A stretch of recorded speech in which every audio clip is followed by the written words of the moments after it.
Yo, what is going on, people? It is Saturday night and next podcast is live. And I gotta say, I'm really proud of myself. I know last week I had myself on mute.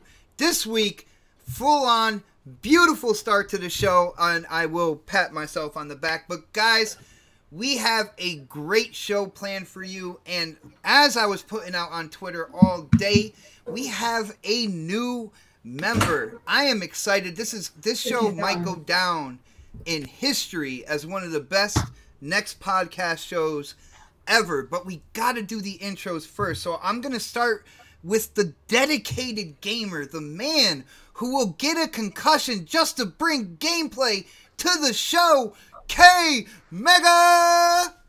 Listen, man, it's always going to be a great show when I'm here. When I'm not, I have no idea what these yahoos do. But regardless, we're going to do this thing. Happy to be back as usual, you know what I'm saying? And just doing our thing. I feel pretty good after bumping my head last night. I'm pretty sure Don or somebody will say something about it. Oh, so you're gonna leave it up to them to narrate the story? You're not gonna say it? I'll leave it up to Don to do it. No, it's fine. We know you're gonna start gaming with a bicycle helmet on. No, stop it. Anyway, so good to be here, man, and just keep it moving. Yeah, let's go. Let's go. All right. Well, next on the list is the man who has got that game news article's got it in his blood, man. He doesn't even have to check the DM. He already knows the deal when it comes to the gaming news. Predator!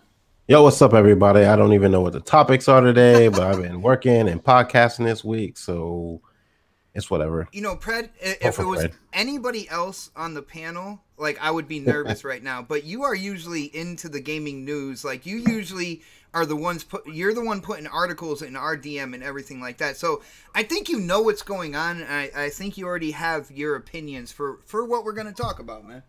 Yeah, I think I'm good. I'm looking at them right now, so we're all right. Nice. No time like the present. You know what I'm saying? Let's go next on the list with a guy who, when your significant other isn't in the house, he feels like you should run around with no pants on and eat bacon. Yes, it is time for everybody to stand up, show that respect, kiss that ring, the Don. No, to correct you on that, that's what I do all the time with my wife here. But if you want to know what it's like, usually you have to wait for your significant other to leave the house to live the life and luxury of the Don. So, yeah, I am eating bacon right now, so let's go. Nice. Yo, huge shout out to Clowns. I see you in the chat. He's already saying vote for Pred. He hasn't even seen Pred's gameplay yet. I don't understand what's going on here, man. Pred, did you cut a check? Fire, man. That's all it is. They know our gameplay is fire every week. You checked the 4 guys, didn't you, man? I think so.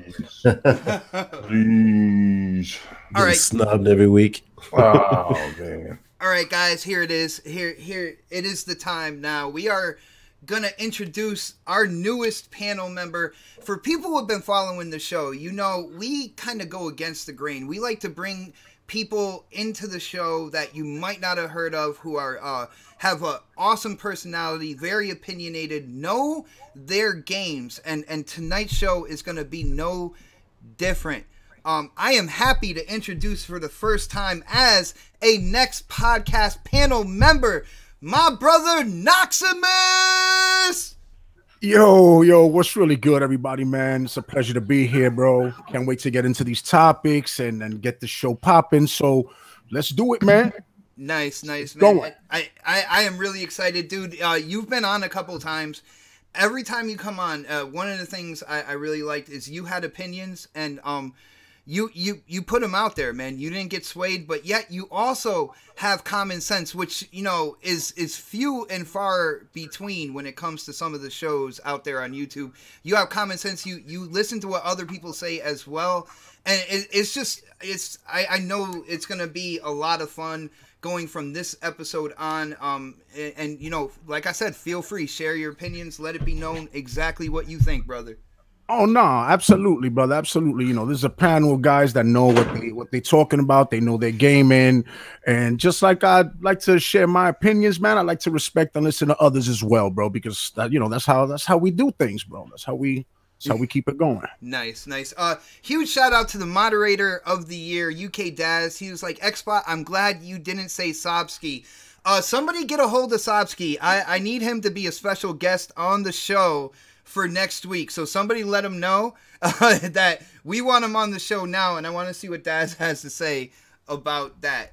But guys, we have to get in. We got topics. We're going to talk games. We're going to talk hardware. We're going to talk future hardware. There is a lot to get into. So we are gamers. Why not get into the games first? And let's start alphabetically. So we got to start with Assassin's Creed Odyssey. Assassin's Creed Odyssey, the game dropped. I heard a lot of different gamers talking about this game. I got to ask the panel, who on the panel has Odyssey? I got it. So we got Knox. I got it. Fred. I got it. Mega. And not Don, you're in the same boat with me. You don't have it? Yeah, basically, this is where we give out our gamer tags and they can game gift it to us. Is this what you were saying? No, I don't. No, I don't have it. I played the previous one, so I can tell you from the last one's perspective, but not this one. You know, Don, after I saw all those screenshots of the statues and everything like that, I thought for sure you were going to get this game, dude. I'm not sure where you're going with that, but I think we need to continue to get the opinions of other people on the channel. Right. Watch out, that's the last thing K Megan remember before he fell over last night.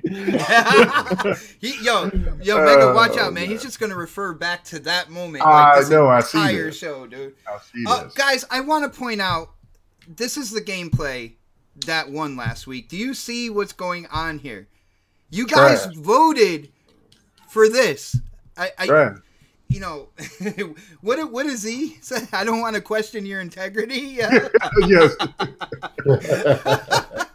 But I will let people know, everybody else on the panel, Knox does have gameplay, and he is going to be, for the first time, he is going to be in the voting for the end of the show tonight. So definitely be on the lookout for that on Twitter. Let's go to Predator, man. I think you have been the quietest so far that I've seen when it comes to this game.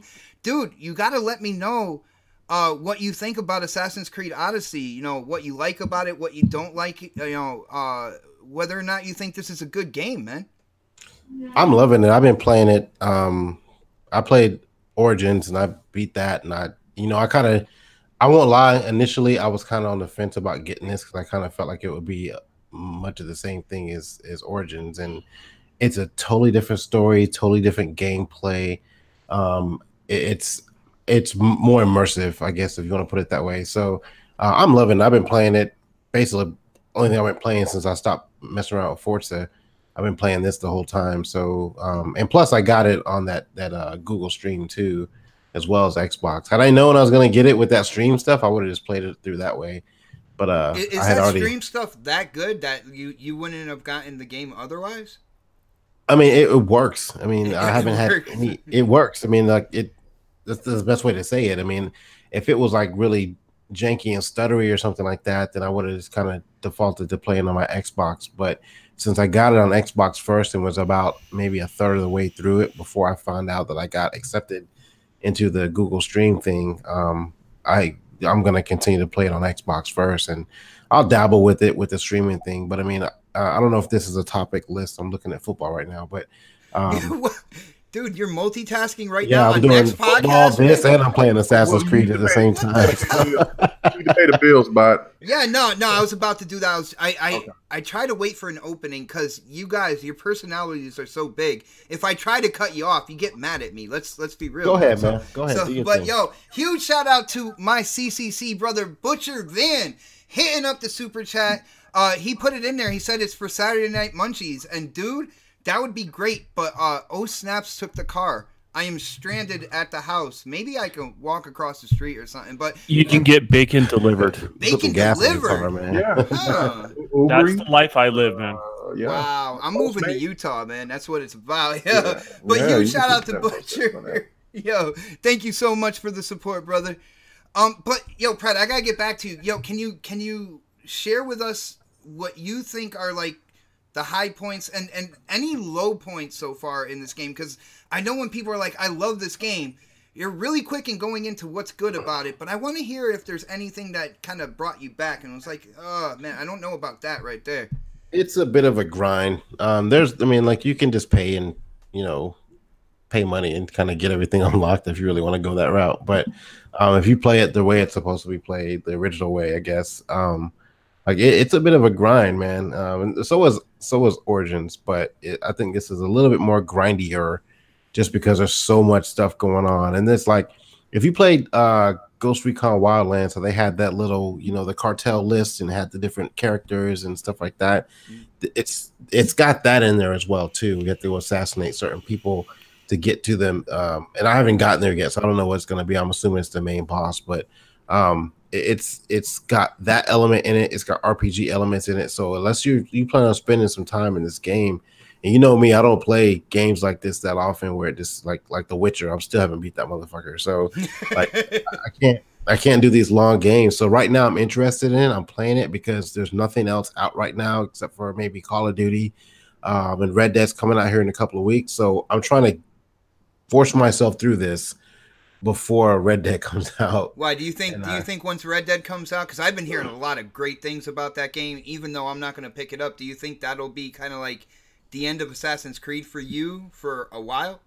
Yeah, because I mean, I've got 2 weeks. I think I'll be done with Assassin's Creed, even with the DLC that's going to come out with it. I played Origins DLC, and I wasn't really, you know, sold and impressed on it too much.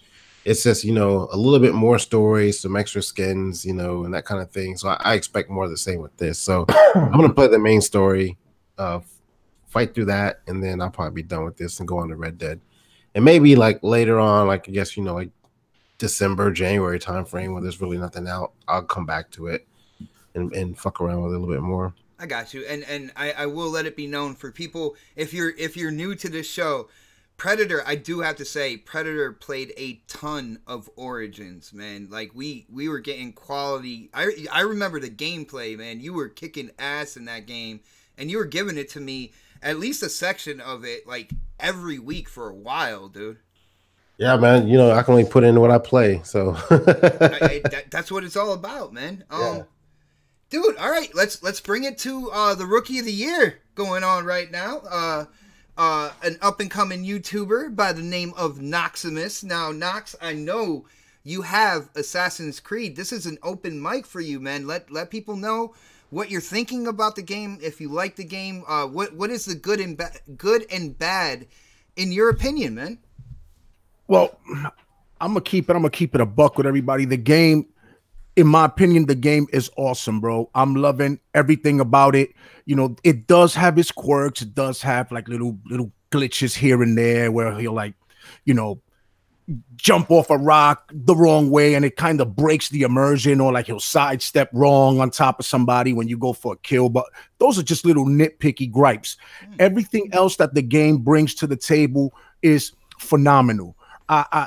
You know, and I gotta disagree a little bit with Pred, because I do agree that Origins was kind of grindy. Maybe it's that Pred is just like going straight from mission to mission. I like to just deviate from the path and go and start doing little side quests and stuff like that. Go kill a shark and then get out of there and go raid one of them little temples and pick everything up, and then go and clear out one of them bases. By the time you get back to the story, you good to go. You've like leveled up twice and kind of like are right on the path to just like keep going. And it drops loot like nobody's business, bro. Every time you complete something, you are rewarded for it, and that's something that I definitely like about Odyssey right now. The game is great, man. I'm really enjoying it. I just hope I can actually get it done before Red Dead drops, which I doubt, but juggling both of those is not going to be easy. But I got to say, I'm starting to hear a trend here that when we go through, excuse me, the rest of the panel, I'm going to bring that trend up. But yo, all right, Knox, you said the good things, man. Any downsides here? Anything that you can see that, you know, might be a negative right now, man? All right, this could just be a me thing. This could just be a me problem. But you and I were kind of talking about it earlier during the week, where I was telling you that you can always choose how you want to play the game, right? If you want to go full on assassin, you can, and you can pick the tree and go full on. But the game, I feel like as though the game tends to want to break you from going full on stealthy assassin and kind of get you caught so that you have to wind up just fighting and going head on with the enemy instead of just like stealthily clearing the whole area out. That's about like my only thing. And like I said, a couple of little glitches here and there, some pop in when you fly Icarus, who's the eagle, a little too far. I'll fly him mad deep and try to just get as many icons and have them marked on my map so that way I could just go to all the question marks. And Knox, I got one question for you. What's up, buddy? Do you have the Pegasus? I do not have the Pegasus. I got my man here comes the winning gameplay, by the way. I'm just throwing it out there. Winning gameplay right now, brother. and that's another subject, because I know people gonna bring it up, bro, about the whole microtransactions thing. It's not. It's optional. It's very, very optional. To tell you the truth, besides it's more cosmetic than anything, right? Yep. And I mean, you can buy stuff, you know, but you don't have to, and I don't think you need to. That's the whole thing. See, I don't got any problems with microtransactions as long as it's not like stunting the game. Like, oh, make the game ridiculously, you know, grindy and make items unobtainable so that you just get frustrated and then go out and buy it. This game doesn't do that at all. I've never been to the store. If it wasn't because they one time showed me that I earned like 200 Ubisoft bucks or whatever the hell it is that they call it, Helix bucks or whatever, I didn't even know it was there. It's that unintrusive, and I like that. But they're there if you want them. I'm gonna say, Knox, since I'm gonna bring it back to something you said before. Like I said, one of my main things is the past few iterations of Assassin's Creed. I do have Origins. I didn't beat it. I feel like they haven't really focused on stealth like they did the first couple iterations. Assassin's Creed 2 being my absolute favorite in the franchise. Like, I feel like those games, the earlier games, were built from the ground up thinking about stealth. So would you say that these more open games, they're not thinking about stealth first and foremost when they build the game? You think that's what's going on? It's quite possible. It's quite possible because, like I said, it makes it very difficult for you to just go full on stealth. You know what I mean? Like I said, every time you accomplish one of the missions, you get rewarded very well for it. So now, if I want to go stealthy, right? That's like my personal challenge, and I've got to look at it as such because the game makes it so much harder for you to achieve the same goal as if I was to just go in there, you know, balls to the wall, slashing everybody, and let's go, let's start kicking ass. But they got that whole tree, they got their little fighting system, you know, the little revamped combat system. So maybe they just want to show it off a little bit, and maybe this is the way they're trying to do it. You know, it's no Batman Arkham fighting system. You know what I mean? I'll tell you that. You know, it's an improvement. Me and Knox have had conversations when it came to comics, especially when I got Spider-Man, and he's told me how much, you know, he's gotten into Batman in terms of those fighting mechanics and stuff like that. I want to move to Mega here because, like, first off, he's quiet, and I want to make sure he's not sleeping. We haven't heard a bang yet or anything like that, so that's the good thing. I'm just playing Forza, man. I'm just playing Forza. Wow, man. You know, the panel on this show is so talented that they can do more than one thing at a time. So, Mega, what do you think? Have you gotten into the game yet? Have you played it for a while? What do you think about it, man? I put in a couple of hours into it. I do like it, but the killer thing for me is that I was a very, very late starter with Origins, and so I wouldn't even Odyssey wasn't even on my radar until I played Origins, and then I'm like, oh snap, I'm killing hippos, I'm doing all this. Oh, this is great, you know what I'm saying? And I'm like, oh man, so I was like, oh, I got to get against hippos, man. Well, nothing. I just the fat bastards are just running around. They're eating people. I got to kill them. So I'm like, all right. So let's get to work. But anyway, so it's just it's like if this thing is anything like Origins, then I'm definitely going to cop it. So I went and got it, and then I played a couple hours, like I said, and I like it. I do like the choice factor into it, where you know these decisions will impact you later on. You know, it's kind of like the Witcher a little bit. And so, you know, and I'm like Knox, I like to grind, man. I'll go through and deviate away from somewhere, go do something way out, get more powerful, then come back to that whatever that mini boss is or whatever, kick his ass, and then go on and do the next thing. I like the adventure aspect of these new Assassin's Creed. So yeah, I like it. Like I said, I don't have as much depth as what Knox and Pred has put into it, but I do enjoy it. And the sad thing about it is that I'm going to have to wait because I know Red Dead is right around the corner. And as long as I'm playing Forza, I'm not going to stop until I damn near have this thing almost complete. And then there's Soul Calibur that comes out next week. And then of course your Red Dead the week after. So I'm just going to have to put this on the hiatus, and then because I'm not buying no more games after Battlefield 5. So we've heard that before, Megan. No, I'm done for the year. say that, yeah. I'm done for the year. You know what I'm saying? Unless somebody want to give me some, but I'm done for the year after Battlefield. I love how that's an option now. It's like, yeah, I'm done for the year.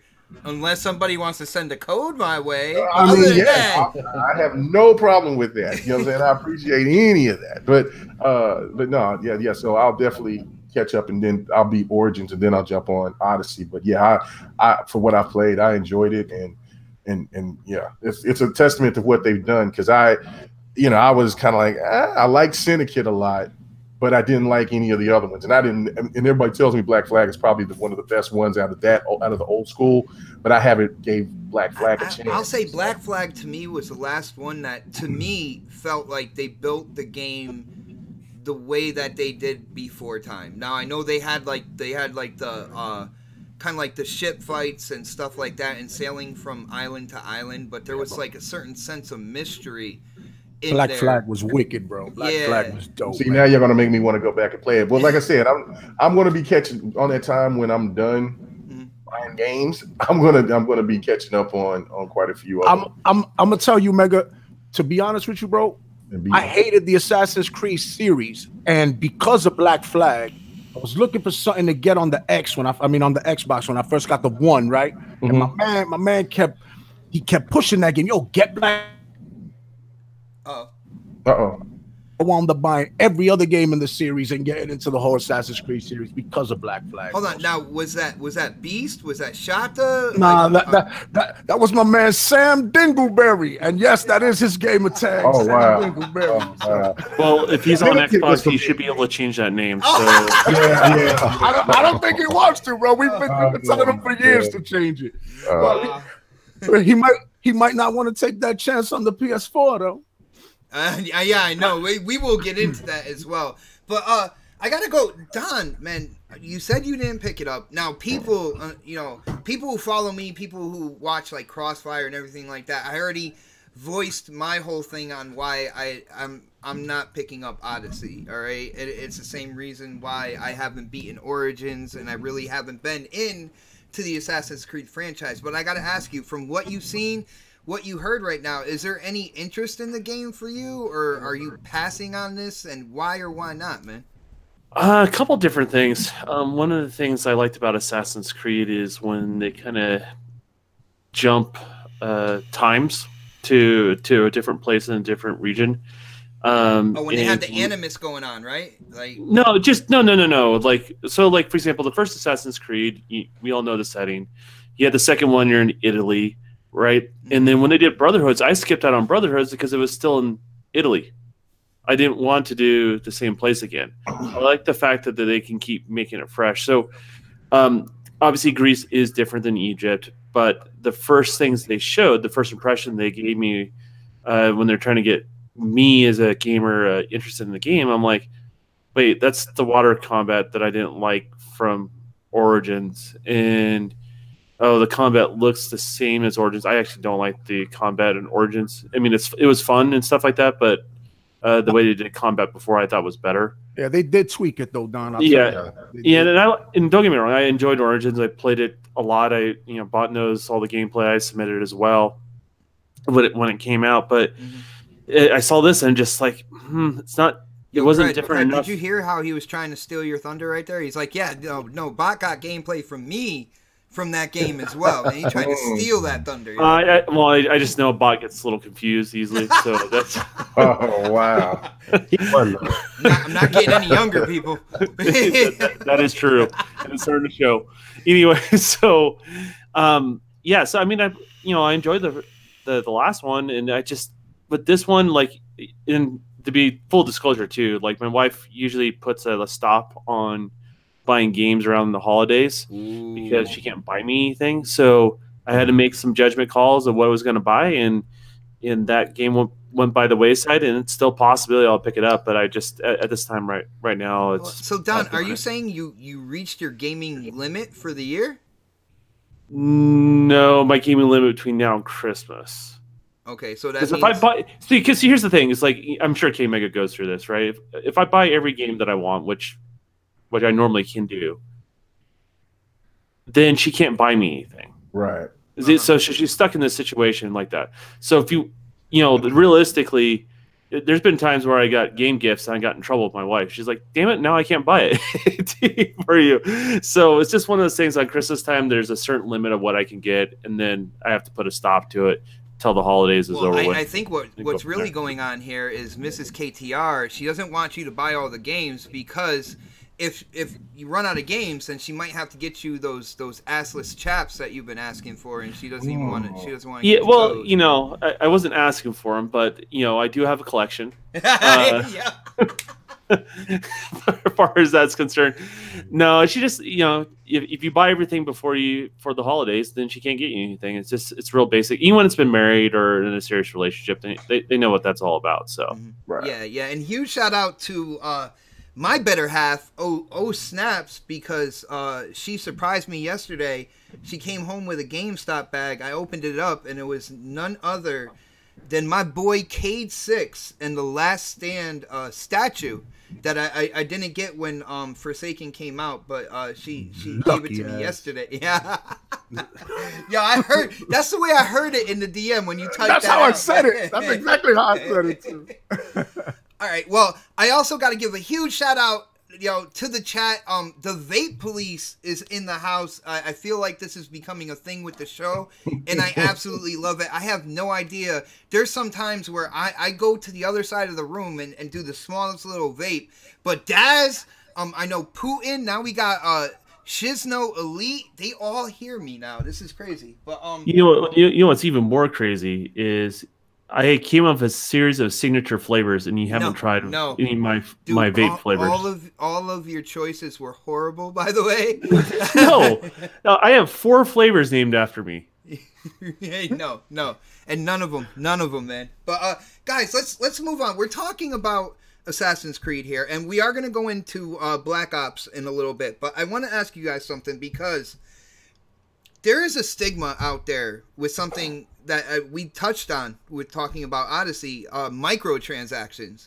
So, there's people out there saying, whether it's single player or multiplayer, there's people that are dead set against microtransactions. I want to hear like the panel's thoughts on this.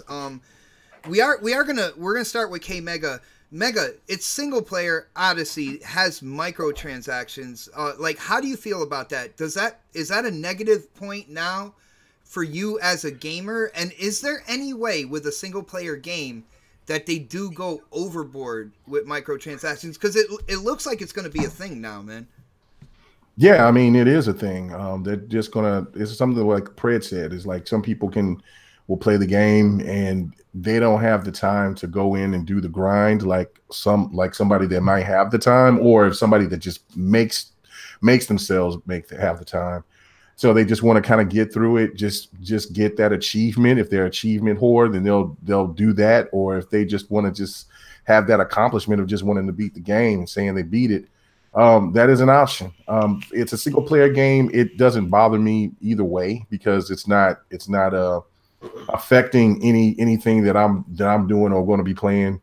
That's multiplayer wise with Assassin's Creed. It is what it is, man. I mean, this is the times that we live in. I don't participate in it. I mean, it's just like with Forza, and they were going off on that tangent when they were trying to say that it had microtransactions, and it wasn't even in the game. And it wasn't even in the game, and I still grind it out. I rather grind than pay my way to win. It's just not something that I want to do. I think it's the generation, or I should say it's the era of options. And even though there might be a lot of players out there that don't like it, it's just something I think that we all have to just to get accustomed to. I mean, I can see it, but it doesn't mean that I'm going to go ahead and implement it. So it's unfortunate, but yeah, just gotta deal with it, man. With a grain of salt and just move on from it. So because I think this is it's going to be a stable thing. It's just how the gamers are going to go after it. Because if it was this big of a deal, then more people would be talking about that than instead of talking about how great the game is. Yeah, see, and I feel like, with talking about this, it does take away from the game more, because now automatically if the game has these in them, then people focus on whether or not it's balanced, whether or not, it's pay to win. And the weird thing is with single player, me, man, single player, I was like, who really cares? You're not going against another person. Another person isn't going against you with a disadvantage in terms of pay to win. But I will say, I gotta play like the voice of Chicken Little here. The only thing that I can see that I'm gonna look out for when it comes to single player games and microtransactions is if they make the game way too grindy to the point where, like, you almost have to throw in some extra money to get your levels up. Now, that's a problem. Then that's a problem. Do you see that? Because, like, this is a thing now. Do you see that possibly kind of like coming down the road, and we're gonna have to kind of put a stop to that? I could see a couple of companies maybe trying to pull that over a couple of gamers' eyes. But I mean, the gaming community is very aware. They pay attention to the smallest details. So if they get to a point where if you got to get to this certain boss and you can't really grind unless you buy something in order to beat that particular boss or whatever, or get to that next level, then that's when all hell needs to break loose. Because I don't have a problem with you have different armors or different things like that, or like I said, if people just have the option, they just want to kind of get through the game and go on to the next one.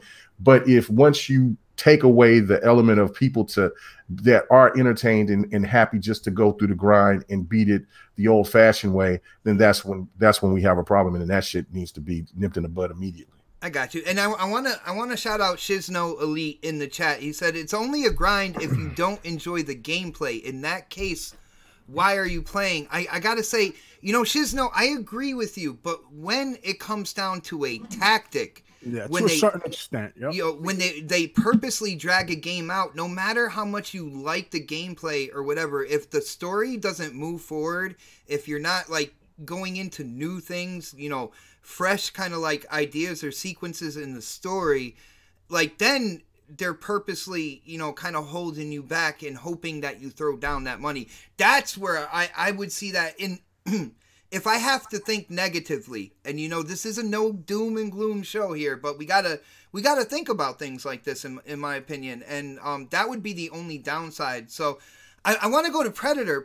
What do you think about single player microtransactions? Do you think people are making a bigger deal out of this than they need to? And then what do you think about developers and publishers possibly down the road making the game longer so they can possibly squeeze money out of the gamer, as much as possible, man? Really, that second part, man, I don't necessarily agree with. Do you think it could happen though? Like, because I think us as a group of gamers, we would backlash on that, just like we've done when they've done shady practices like that before in the past. Like, think Star Wars Battlefront, when they did their bullshit, and how gamers kind of jumped out and said, no, don't do this, this is fucked up, and they took it away. So I think if that became a trend, or if a company did that, I think the gamers in general would kind of come together and voice our displeasure in that.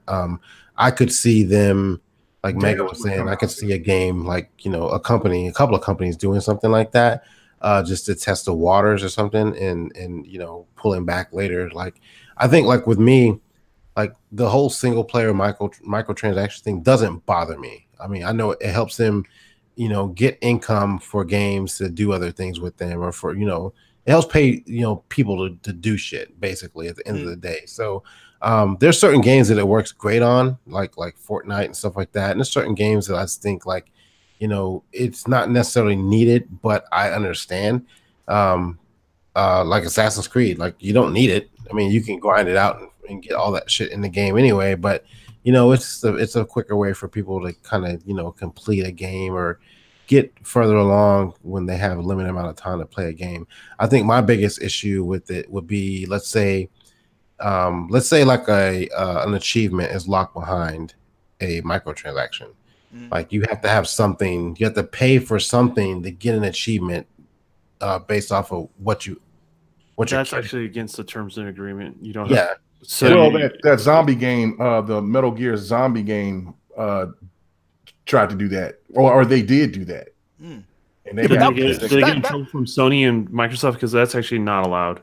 Well, you had to pay in order to get to a certain point. It was a huge deal. That game was already dead in the water before. You're right. What I'm saying, did Sony or Microsoft stand up because it's against their agreement, as far as I understand? Oh, well, that part I don't know. I do. I what I'm saying? It's nothing about an achievement. It was something about progression. It was the slots. Like, for instance, if you wanted to get save slots, you had to buy them. You couldn't. But that's not locked in an achievement. That's just a save slot. Well, that's what I'm saying. I was saying that they were doing a funny practice that was kind of like in that same kind of realm. Well, that's why I was trying to clarify. Yeah. So, I don't think the achievement thing is something you guys should have to worry about. I mean, there's other things, like obviously like the save slot, but the achievement thing that was ridiculous. Protected by the platform provider. Yeah. So but Konami and that game got killed for it before it even came out. That game was done before it came out. Anyway, in the water, dead in the water. But that's another example of certain developers, publishers out there, kind of sticking their toe in that water to try to see what they can get away with. You know what I'm saying? Yeah, and I could see people like they skirt the line and see what they can get away with, and. Yep. This is just one way. The microtransaction thing leads to a lot of avenues for them to do certain things like that. So, I mean, I don't see it right now in this current state as it being a big issue. But I think we had a discussion maybe 3 months ago about how it's almost basically gambling, kids take advantage of it. You know how many V-Bucks I've bought for fucking Fortnite for my stepson? It's crazy. They get attached to that shit. And, kids are begging, man. I know in the house. Can you give me $10 in V-Bucks? Like, I could have bought you 2 more games with all this shit you've been paying for.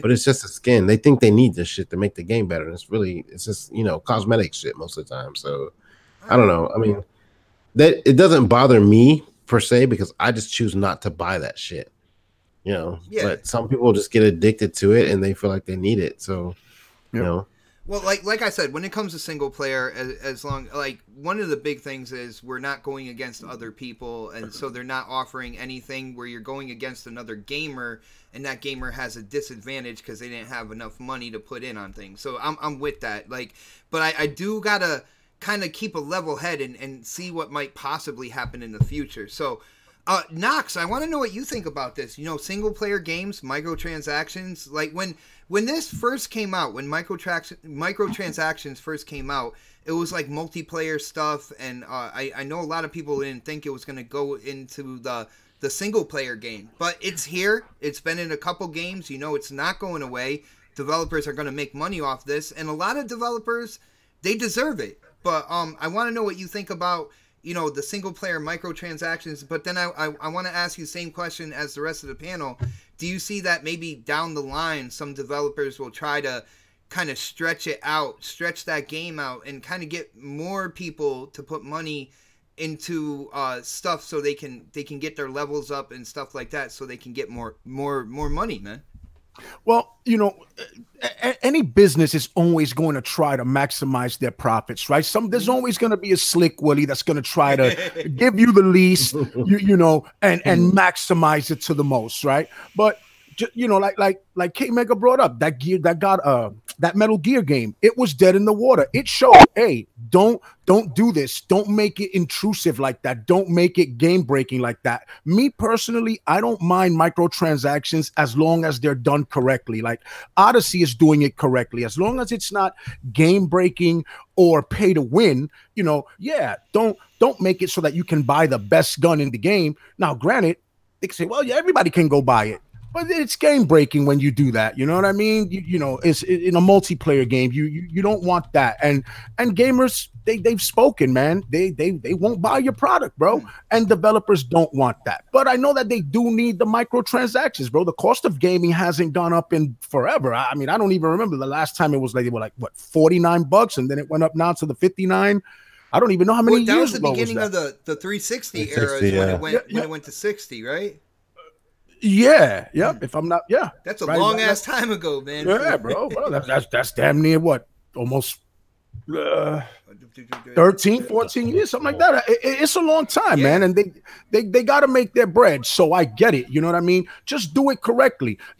Like there's guys that are into the whole cosmetic thing. You know what I mean? Beast, our boy Beast, he's one of those guys that he actually cares about what his character's wearing. If he wants Beast in Destiny 2, he talks about his Titan and what his Titan looks like and the stuff he got. And now that's not microtransactions, but I can see he cares what his character looks like, man. Right, yeah. And if you have the money to throw a couple of dollars around to get a freaking pony for your character to ride on or whatever, or get some chaps if you like that, that's your thing. Go ahead and get that. Cool. I got no issue with that. When you make the game unplayable, when you break the game in order to obligate me to have to purchase something for real world money in order for me to, pass that portion of the game or complete that challenge, that's a dundee. Yeah, I'll break that game. Either I'll try to get my money back, and I ain't messing with you no more. Your company's now on my radar. Did you just wipe your hands like in the mic? Like, yeah, I sure did, bro. Yeah. Nice, brother. Yo, man. Talking about like stuff in terms of making your character look better. I know Forza Horizon 4 can really do a lot if they put out like better clothes for your driver and have it, even if it's a couple dollars, have people throw down a couple dollars and kind of choose other clothes that they might want, Bot wants skinnier jeans that are skinnier. I was gonna say minus the skinny jeans, minus the tight ass joggers, and minus the roll up jeans. Like the guys wearing basically capris was like, I'm like, yo, what the hell's going on here, man? Yeah, that is, yeah. They can use some of that. I'll spend some money on that, man. Like for real. Give me some baggy pants. I mean, damn, give me something. Yeah. Let me see my nuts can breathe. I know, right? All right, well, guys, let's move on. Let's talk about the other game that dropped. It is a game when it was first announced and when the details came out, a lot of people were kind of like outraged because it's Call of Duty Black Ops 4, and for people who don't know, this Black Ops is coming without a campaign. You're going to have your basic multiplayer in there, your death matches, all that good stuff. You're going to have your zombies. And now they have a battle royale mode called Blackout. So I got to go back to the first question about Assassin's Creed and ask the panel, who's got Call of Duty on the panel? Nope.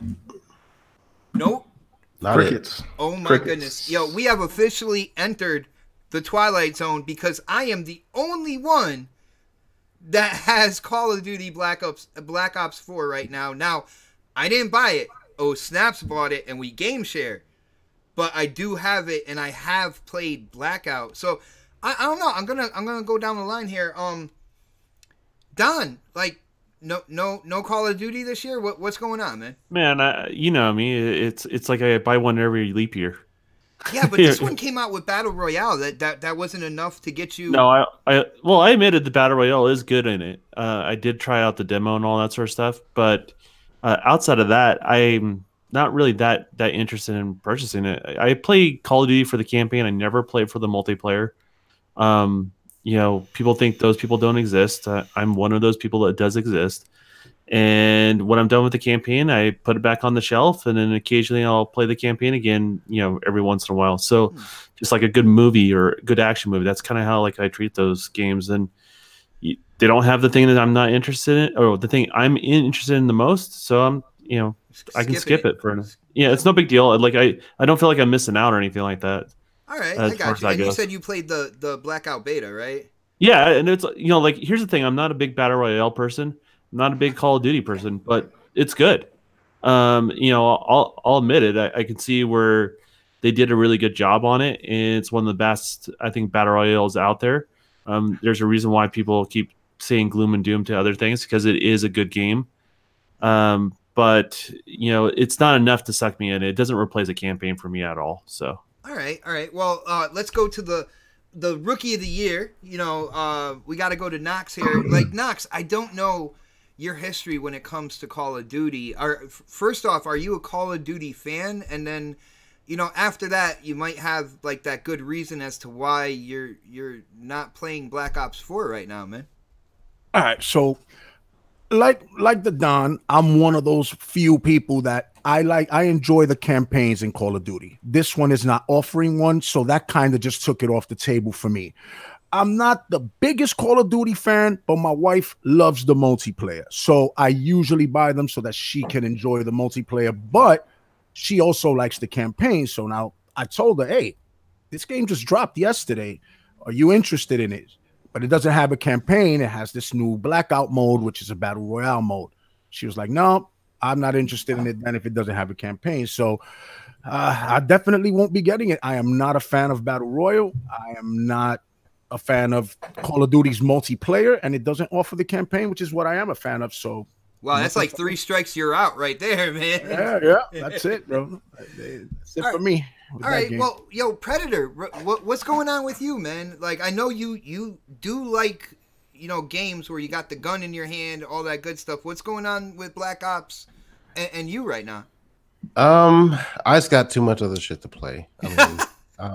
And as far as multiplayer goes, I'm more of a Battlefield guy. So I actually am like the other people on the panel. I enjoyed the story of Call of Duty. Wow, man. Like, I gotta say, guess what? This panel on fire right now, because a lot of other shows, people are like, yeah, no campaign, but yo, multiplayer, and like I love this panel. Everybody's like, well, yeah, the multiplayer was an option. I usually went through the story first. Mm-hmm. And then I would go to then I would mess around with the multiplayer if I had some friends online playing it, but it wasn't a priority for me. Whereas like Battlefield, like I don't think I've completed a story of Battlefield until Battlefield 1, but up into the other ones I never completed the single player story whatsoever. And this last Battlefield, I believe I did. So other than that, like I just play the multiplayer Battlefield, and I play the story mode for Call of Duty. I've never liked the hit detection on there. I never liked the fact that I could sit here and empty a clip in somebody and they could run up and knife you. Yeah, I mean that's not realistic to me. And I know there's some quirks in Battlefield that you can do some weird shit, especially Battlefield 4. You can do some weird, unrealistic shit too. But it was more, I don't know, more immersive to me in Battlefield than it is in Call of Duty. I never really got into the multiplayer after Modern Warfare. And this one I think is more, like I said, it's got the whole battle royale mode in it, and I'm almost tired of it, to be honest with you. I mean, we've been talking about it a lot, man. Battle royale, everything, dude. Yeah, like I mean, if they made it the regular way and added this mode in it, I might be more inclined to buy it. But I've been playing battle royale mode since PUBG. I played, some other little bullshit games that have been out there. It's just like a quick money grab for them. So I would have wished they'd just continue to, with the story that they usually do. So I got to ask you, Pred, when it comes to your gameplay, what we're seeing right here, I know it's God of War. This isn't the last fight, is it? No. It's like maybe halfway. I was gonna say I'm not impressed if that's what it is. Because you fighting the brothers, that big giant, which is a very cool level design. It's a very awesome level design because it's right under a dead giant. Getting the dude on your shield and tossing him when you're in that kind of like lightning thing where you're spinning around or whatnot. looked really sketchy in my opinion. But that's just me. I'm saying that's just one. Oh, I'm not talking about the man, fight. it's midlife crisis, Kratos, man. Yeah. Hashtag not my God of War, man. That's what I was just saying. Hashtag not a 10. You know Why you trying to get me an L already, man? That game was fire, man. Come on. No, it's a dope ass game. Don't say it's a bad game. It's a great game. Yeah, I have a feeling it's PlayStation 4's best game. Knox no doubt. But Knox and K Mega are gonna agree a lot. I have a feeling in the future, man. I'm not sure. I might have to rethink this panel right now. Yeah. Just become best friends. Oh man, my best friend. The man crush has begun. But no, it's just. You got to candles and everything, aren't you? Yo, well, hold on, K Mega. Do I really have to ask you like why? Because I know Battlefield and stuff like that. Is that the main reason why you don't have this Call of Duty right now? Are you planning on possibly getting it in the future? I was wanting to pull the trigger last night, and I just it got close. Huh? Like, I just was like, man. I mean, I'm gonna get it, and then I'm gonna play it and have fun. And then it's gonna be that's it. I'm not gonna be playing it. You know what I'm saying? and I'll go ahead and I'll go all out and I'll get the DLC and I'll be ready. And then everybody that I'll be playing with won't be playing it. Only two people I know that would still continue to be playing is Lady Infamous and well, hell, that's just one. I just Lady Infamous. Oh, and Lemon 108 Dragons. That's it. You know what I'm saying? Everybody else is, and they're going to be playing Blackout. And look, it is dope, but I don't know if I'm going to be into Blackout. You know what I'm saying? That's, to me, it's just to play it just for the multiplayer. But it's, I will let you know. Blackout, no, it is fun for what I played. Yeah, it's fun, but even with the zombies in the map and stuff like that, I find myself kind of going when you get dropped into the map, I look for that blue light coming off the map because that's where the zombies are. Mm-hmm. And that's where I go first. That's the most entertaining thing in my opinion. I don't know how long it would keep my attention though. I know there are people out there that are gonna play this like it's a religion though. Right. No doubt. That's why Call of Duty is successful, because there are players that'll play it annually just like the games come out. But the zombies look really interesting. That looks fun. But I'm like with everybody else. I mean, I play the campaigns. I enjoyed those Call of Duty campaigns. And especially after how World War II's campaign was so epic. Like, I loved that. It brought me back to how the one with Kevin Spacey was the bad guy. The other Black Ops. Advanced Warfare. Yeah, it gave me that excitement for the story, and World War II story was so good. So I just was like, damn, this could have the best of both worlds if it had this. One point I do want to make is that how everybody it's got all these high marks and praises and all of that. Mm-hmm. And we could just go back just a couple of years, and I can remember people knocking Titanfall, the original Titanfall, because it didn't have any story. So, you know what I'm saying? I just thought that was kind of how funny how things has changed. But you know what? It is what it is. I think, like I said, I just can't commit to it. What you said about Titanfall actually ties in kind of like to the next part of this topic, because, when it was announced that they weren't going to have a campaign and that they were going to have this Battle Royale mode, you heard a lot of negative. I know I heard a lot of negative stuff out there on Twitter and everything like that. And people are like, we're not buying the game, all this good stuff. Now, the game released, and let's be honest, the game is doing Call of Duty numbers. Like, so what do you think? What do you think about that 180? Is it just the fact that it's the Call of Duty and people complain, but they'll still buy it? Is that what's going on here, or what do you think about that huge outrage? But at the end of the day, you see all those people still playing the game now, buying the game now. You know what I'm saying? Right. What do you think, man? No, I look at it as a joke. I mean, it's an absolute joke. It's a crock. I think if you had that same energy back then about Titanfall, and rightfully so about the content, because it didn't have content. But remember, that game was only 6 months away from a launch release. So 6. Well, I think 6 to 8 months. I guess. No, yeah. What was it? February when it came out. February, 6 and 8 months or so. 6 months. Yeah. But anyway, but you're talking about a title that was pretty much damn near a launch title from that first year to this game that has a hell of a lot of content, but still doesn't have a story. It kind of just takes away from what traditional Call of Duty players are used to, and that is the single player.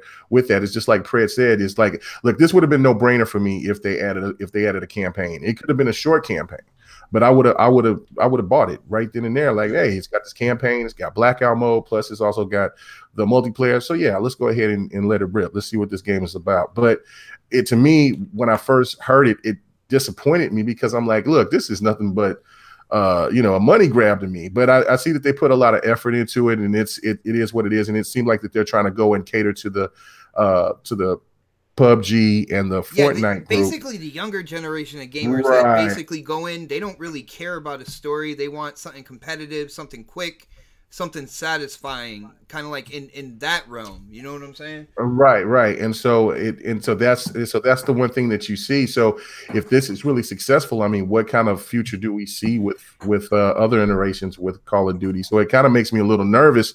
And besides that, last but not least, Battlefield is going to have their battle royale too, and so I could see that being way epic if they do it right, and especially with this big ball of fire that's coming and closing in on you. So I can see them using bigger maps than what they have in Blackout. I'll tell you that, man. Right, and however that they use that, I mean, they've been keeping it hush hush and secret. So obviously they think that it's a big, huge selling point for Battlefield 5. So we'll see, but yeah, no, that's the reason why I didn't pull the trigger. Yo, huge shout out to Sleepy Goblin in the chat as well. He's basically said that his main concern with the success of Black Ops 4 is if other developers are going to decide that they don't necessarily need to put a campaign in their games as well. So let me go to the Don here. What do you think about that? Like, Sleepy's concerned with that, and what do you think about, there was a huge outrage at first, but at the end of the day, it looks like the people that play Call of Duty, they're like, you know what? Here, just take my money anyway, and I'm getting it, and I'm going to play it no matter what. Yeah, and I've said this before. The thing that does Call of Duty is going to be Call of Duty, and we just don't know when, right? It's just everybody thinks it's that year. yeah, like we're not going to be able to predict it. About the time we give up on that prediction, is something's going to happen. But that being said, I'm not worried about other studios doing this. I know it's going to happen. Matter of fact, count on it. Count it. It's going to happen. Okay. And yes, you may lose a few campaigns along the lines, but I think where that happens, it opens up opportunities for other people to do campaigns, if that makes any sense. And I feel like genres never die. There's always a room for a certain genre of game, and people are going to do campaigns. I mean, my game, I'm not dealing with anything related towards the network, so my game is campaign only. It's just, it's focusing on a good 8 to 10 hour experience if I can pull it off, and have a good beginning, middle, and end. So every time when someone says, "Oh man, there's not a campaign," I keep clapping my hands together and rubbing. You're like, "Yeah, hey, then come to my game." Here we go. Because that desire doesn't go away. In regards to that. So, and I think also it keeps your game relevant as well. So if you have a good campaign, just like any other good gameplay, people talk about it. So if your game's being talked about more, then yeah, that plays into it. So I mean, I don't worry about it. I know it's going to happen to a certain degree. There's people that control the purse strings, and so these things are going to happen. But on the upside of it, and time has shown that my theory is true. The genres just simply don't die. I mean, look, we have side scrollers again. Not shooters, but we have triple A budget side scrollers. Yeah, but we also have fighters that are crazy good these days. And fighters were almost on death's doorstep. It was, yeah. Fighters are back. Yeah. So that's what I was saying. Like, these things go in waves. So if you're willing to hang tight and you buy something when you enjoy that thing, I don't think it's an issue. And I think gaming's growing too, where there's casual gamers are becoming more, I would say, like a traditional gamer, more and more all the time as have the ability to reach out to more of those gamers, and they're going to get curious about all these other genres. So some people are just going to be burnt on a certain genre. Some people are not. Like, gaming will find a way, and I just don't think it's going to be a big deal. Life will find a way. I mean, I understand the concern because there's always change and there's always fear, but I think with those changes, there opens opportunities for other people to pick up that mantle. Don, I gotta say, I think the chat appreciates your honesty, because a lot of people, they'll try to like steer it like, oh yeah, don't worry about it, it's not going to happen. But you're like, yeah, no, it's pretty much going to happen. But at the end of the day, that opens up for other developers to get in on that genre that you're craving right now. Man, I remember when turn-based RPGs were coming up and everyone was freaking out that it was going to take over the whole entire industry. And for a while there, it took the mind share, man. Yeah, people were excited about it. People played them, and it's still a genre that's out today, right? But it's not the same. It's not the same. And so, but it's the not people dead, that do it, the people that do it really well. And so that's kind of how I see a lot of these genres that people are really attached to. Is the people are going to do it. They're going to pick up the mantle. They're going to be inspired by some of the best out there, and they're going to do a really good job with it. So. I think something that the chat wants to know from the Don right now, since he brought up Project Pimp Cup, is are there going to be any next podcast Easter eggs in your game, sir? I think that's inevitable. Yeah, buddy. No, it's funny you mentioned that. I was just buying a bunch of equipment to work on some additional stuff. I bought sound equipment, I think. Mm-hmm. Well, some of it showed up today, but the rest is not due to show up until later this week. And so I'm going to go shoot explosives and all sorts of stuff in the next couple of weeks. I have explosives, man. No, I have a good friend. He does avalanche control out here in Utah. So he's actually going to be my explosive expert as I do sound recording for that stuff. So. Nice. All right. Well, that's really cool. You will keep us updated on that whole thing. Yeah. I mean, sure. We'll talk about that later for sure. Go, boom. Yeah. Hopefully, Don will still have both arms after that. Like, I can see you like, no, just let me do that, man. Yo, Knox, what do you think about what's going on with Call of Duty? I know you're around. You weren't around Twitter too much. I see you coming around. You're on Twitter a lot more, but I also know you're on Facebook. You know, in gaming groups and stuff like that. And there was kind of like this outrage, when they said no campaign. But at the end of the day, I'm pretty sure you could go back to those groups, and the same people that were complaining about that are the same people that are posting gameplay and saying how great this new Call of Duty is. Man, what do you think about that, dude? Well, see, my concern with that was, well, like I said, first and foremost, it's a me problem right now as far as it doesn't offer a campaign. So that's why I'm personally passing on it, right? But my concern is it worth, can anyone that owns it, right? Do you feel comfortable shelling out that $59.99 for the blackout and the multiplayer mode? Did you get your money's worth? And that's where my concern is. You know what I mean? Because you took out the meat and potatoes of the game, in my opinion, which is the campaign. Or maybe the backbone, like the backbone of the game, the thing that you can fall back on and still have fun, whether or not you're on a good streak or not in your multiplayer. But you see, no, I not even that, because to me, multiplayer is something you do after the campaign is done. Now, I know that has changed in recent years. I know people that just buy the game, dive right into multiplayer. I get it.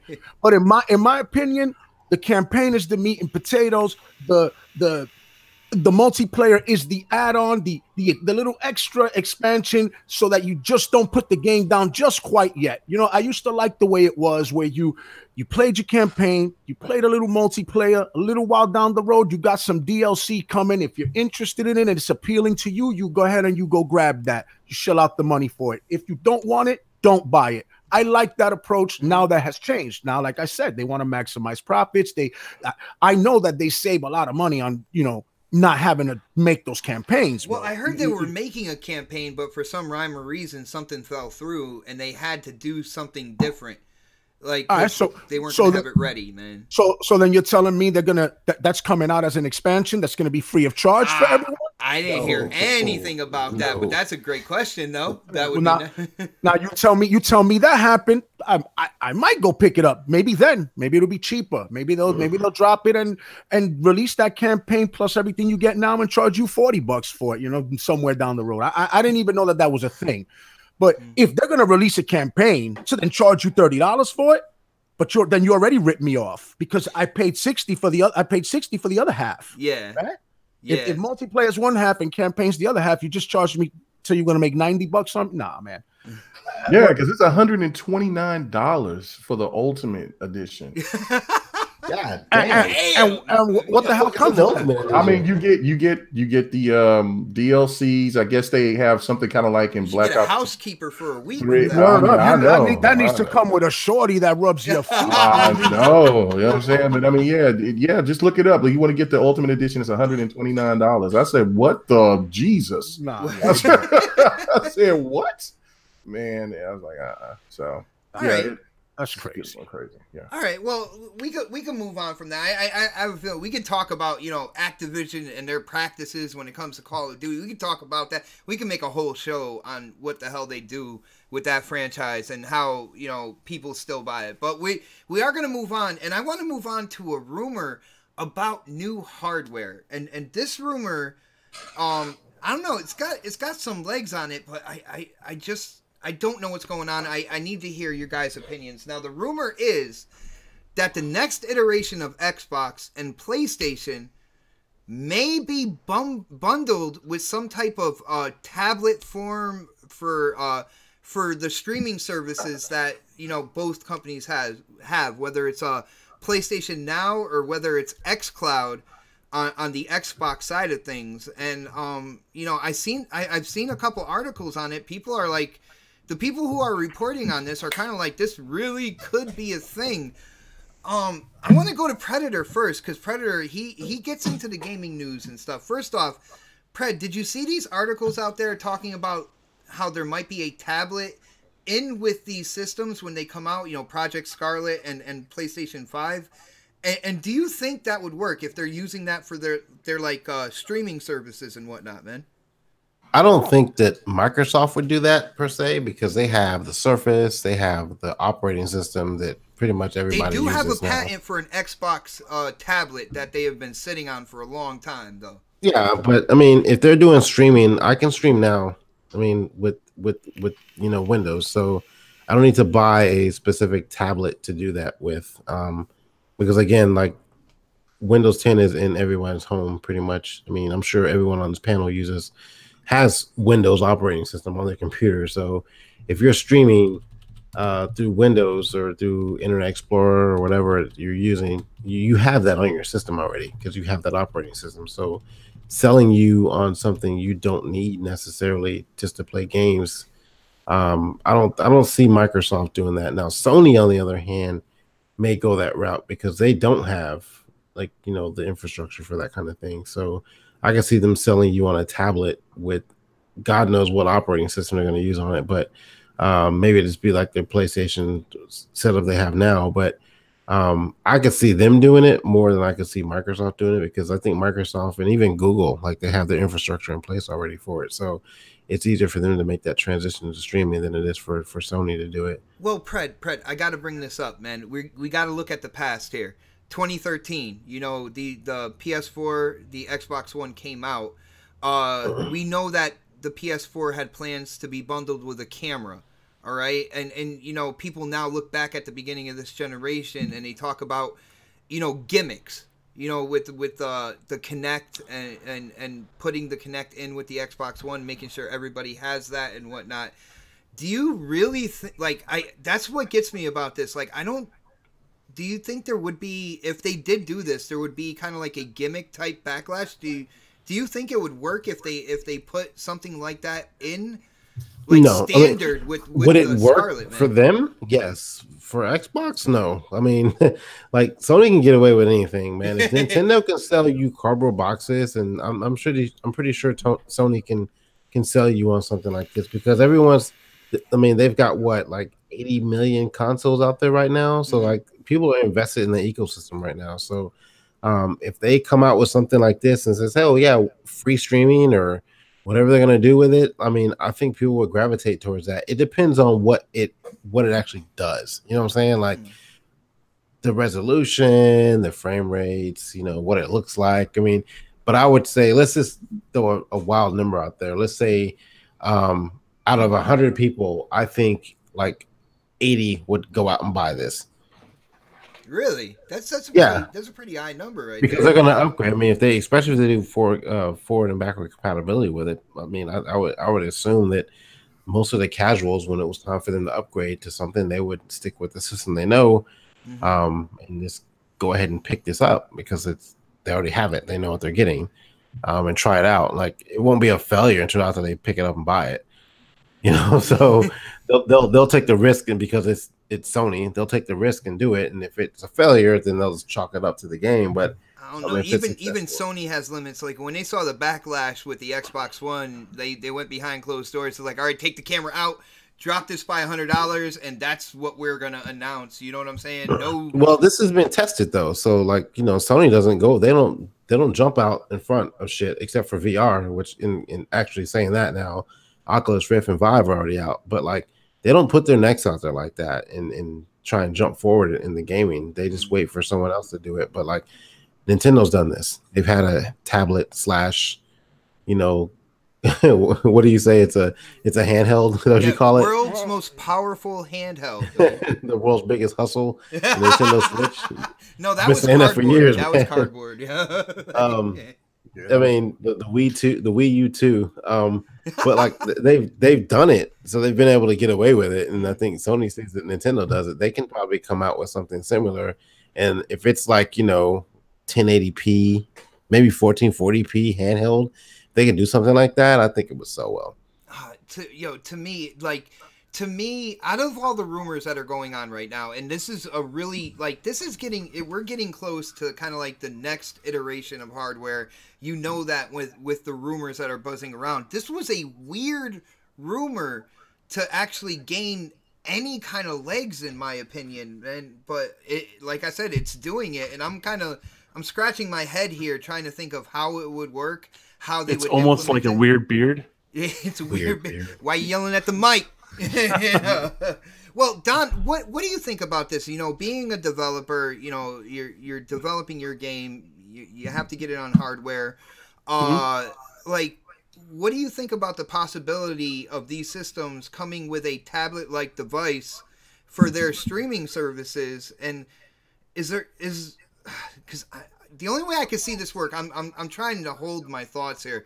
The only way I can see this work is if there is a separate bundle. Like you can get like a Scarlet by itself, or they have a bundle with this tablet-like device. But what do you think, man? I can see it from an accessory standpoint. That's what I'm saying. Yeah, and I don't see it being bundled with it. I think gamers would backlash because it's going to affect the price or affect what you put in the box. And gamers have expressed themselves over and over again. They want power in the box. Yes. The side stuff, they don't want that unless you give them it as an option on the side. And I think that history has proven itself. And if anyone ignores that as far as a platform provider, I mean, it's on them. They screwed up. I mean, that's just what it boils down to. You know, so that's kind of my stance on it. Now, if there's any truth to the rumor, and I haven't heard anything through grapevine that I have, in regards to this. So, like, you know, a lot of how I judge rumors is based on other sources that I have within the industry that tell me similar things that are not working with one another. Does that make sense? So they don't know one another, so they don't feed into this like echo chamber. And I just don't see them talking about anything along this lines at all. But if there's truth to it, I would say Sony's approach may be different than Microsoft's approach. Would be, hey, they sell this unit separately, that's relatively low powered, but let's be honest, what we played and what we experienced with Gaikai is just not up to speed right now. Or they're basically their online service right now. So what you could do is do streaming from the base hardware. Well, don't they kind of do that with the Vita already? Kind of, but they can do a better job of it. Well, yeah, I mean, I'm not saying it's the greatest. They can do a better job of advertising. They have something running like that already. Yeah, but they can take that approach. Does that make sense? Mm-hmm. And so then you got the ability, and then you also think about modern day televisions and stuff like that, and then they probably tie it to some Sony television as well, where you can just stream straight from your box to another TV, and it's not going to be the same quality as having it hardwired in, but. And it gives you that option within your home. And that's kind of, if you look at the Nintendo Switch, that's kind of how a lot of people do use it, even though if they use it in a handheld situation, it's usually like not so much on the road as much as it is locally. Around the house they'll have. That's the way. Yeah, exactly. When we had the Switch, that's the way we were kind of like playing. We were in. It's called poop and play. It's what it is, right? Like that's what you're doing. So.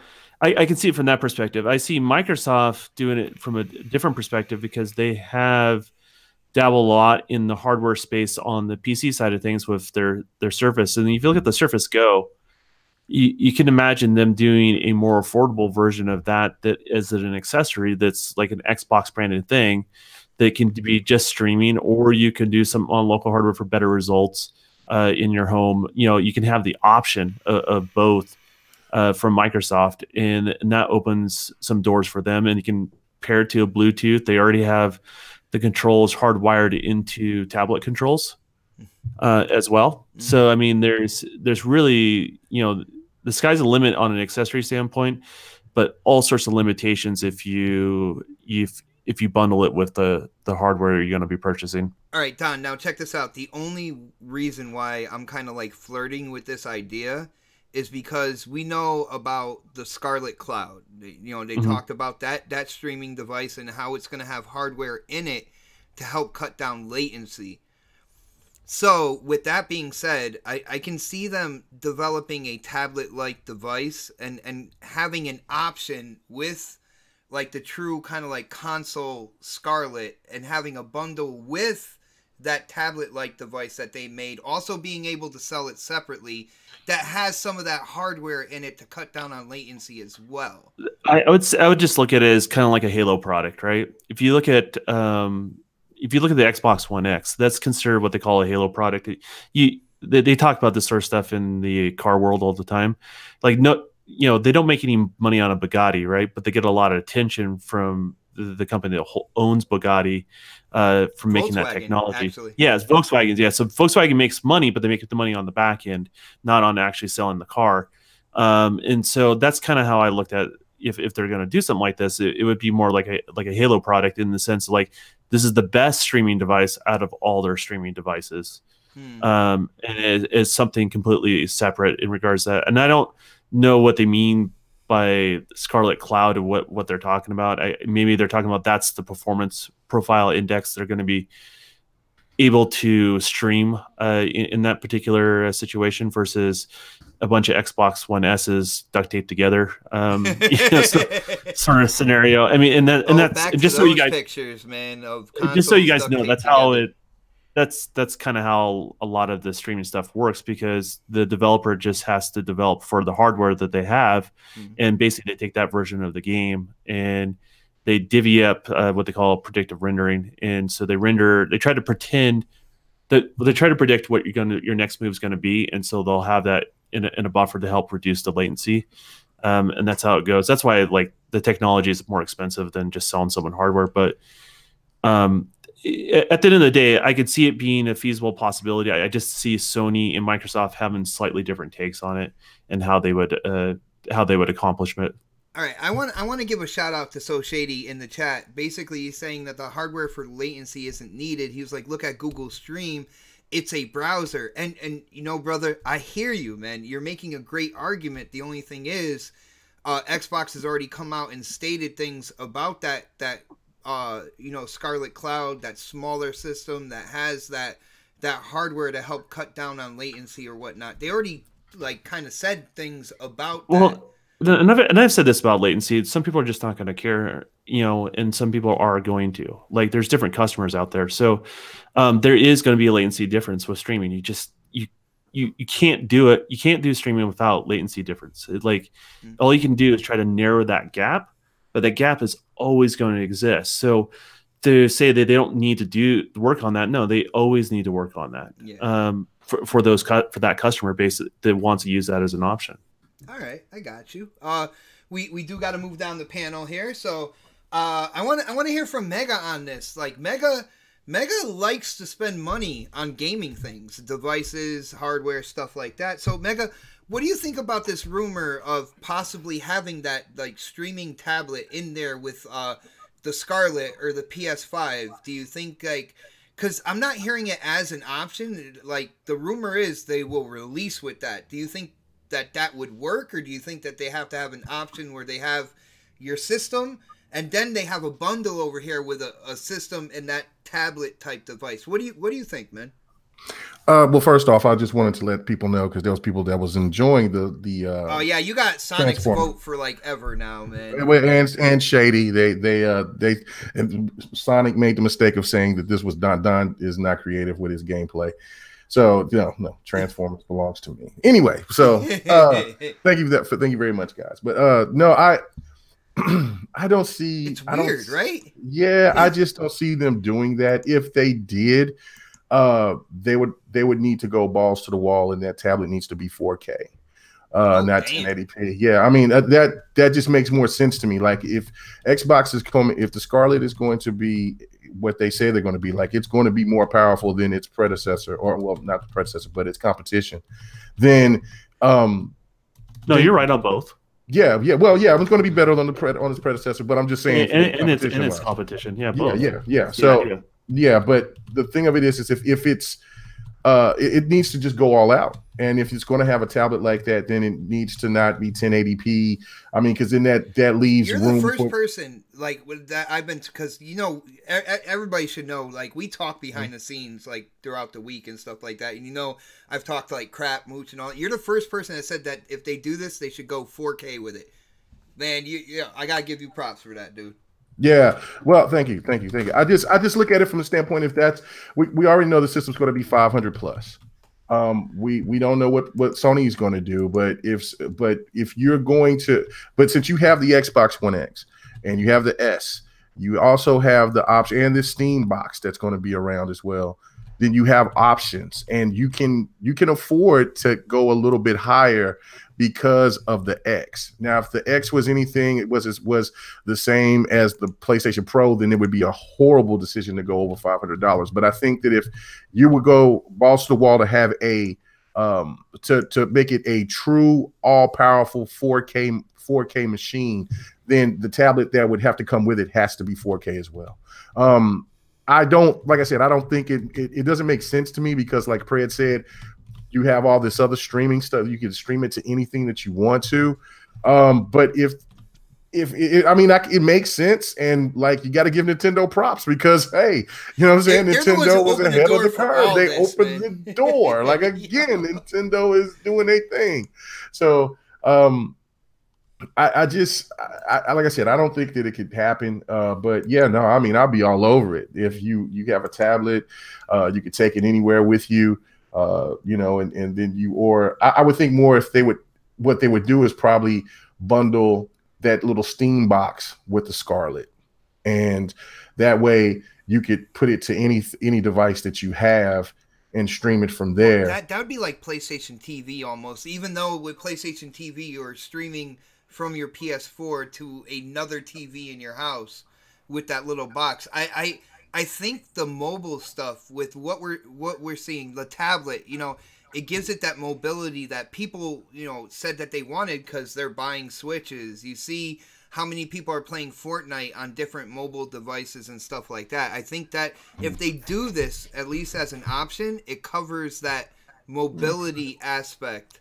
I don't know, bro. Let me throw this curveball. So you remember when AMD like a couple weeks ago mentioned something about their business partners between Sony and Microsoft, and Microsoft had talked about physical hardware and networking solutions. Yeah. And Sony, they only talked about physical hardware.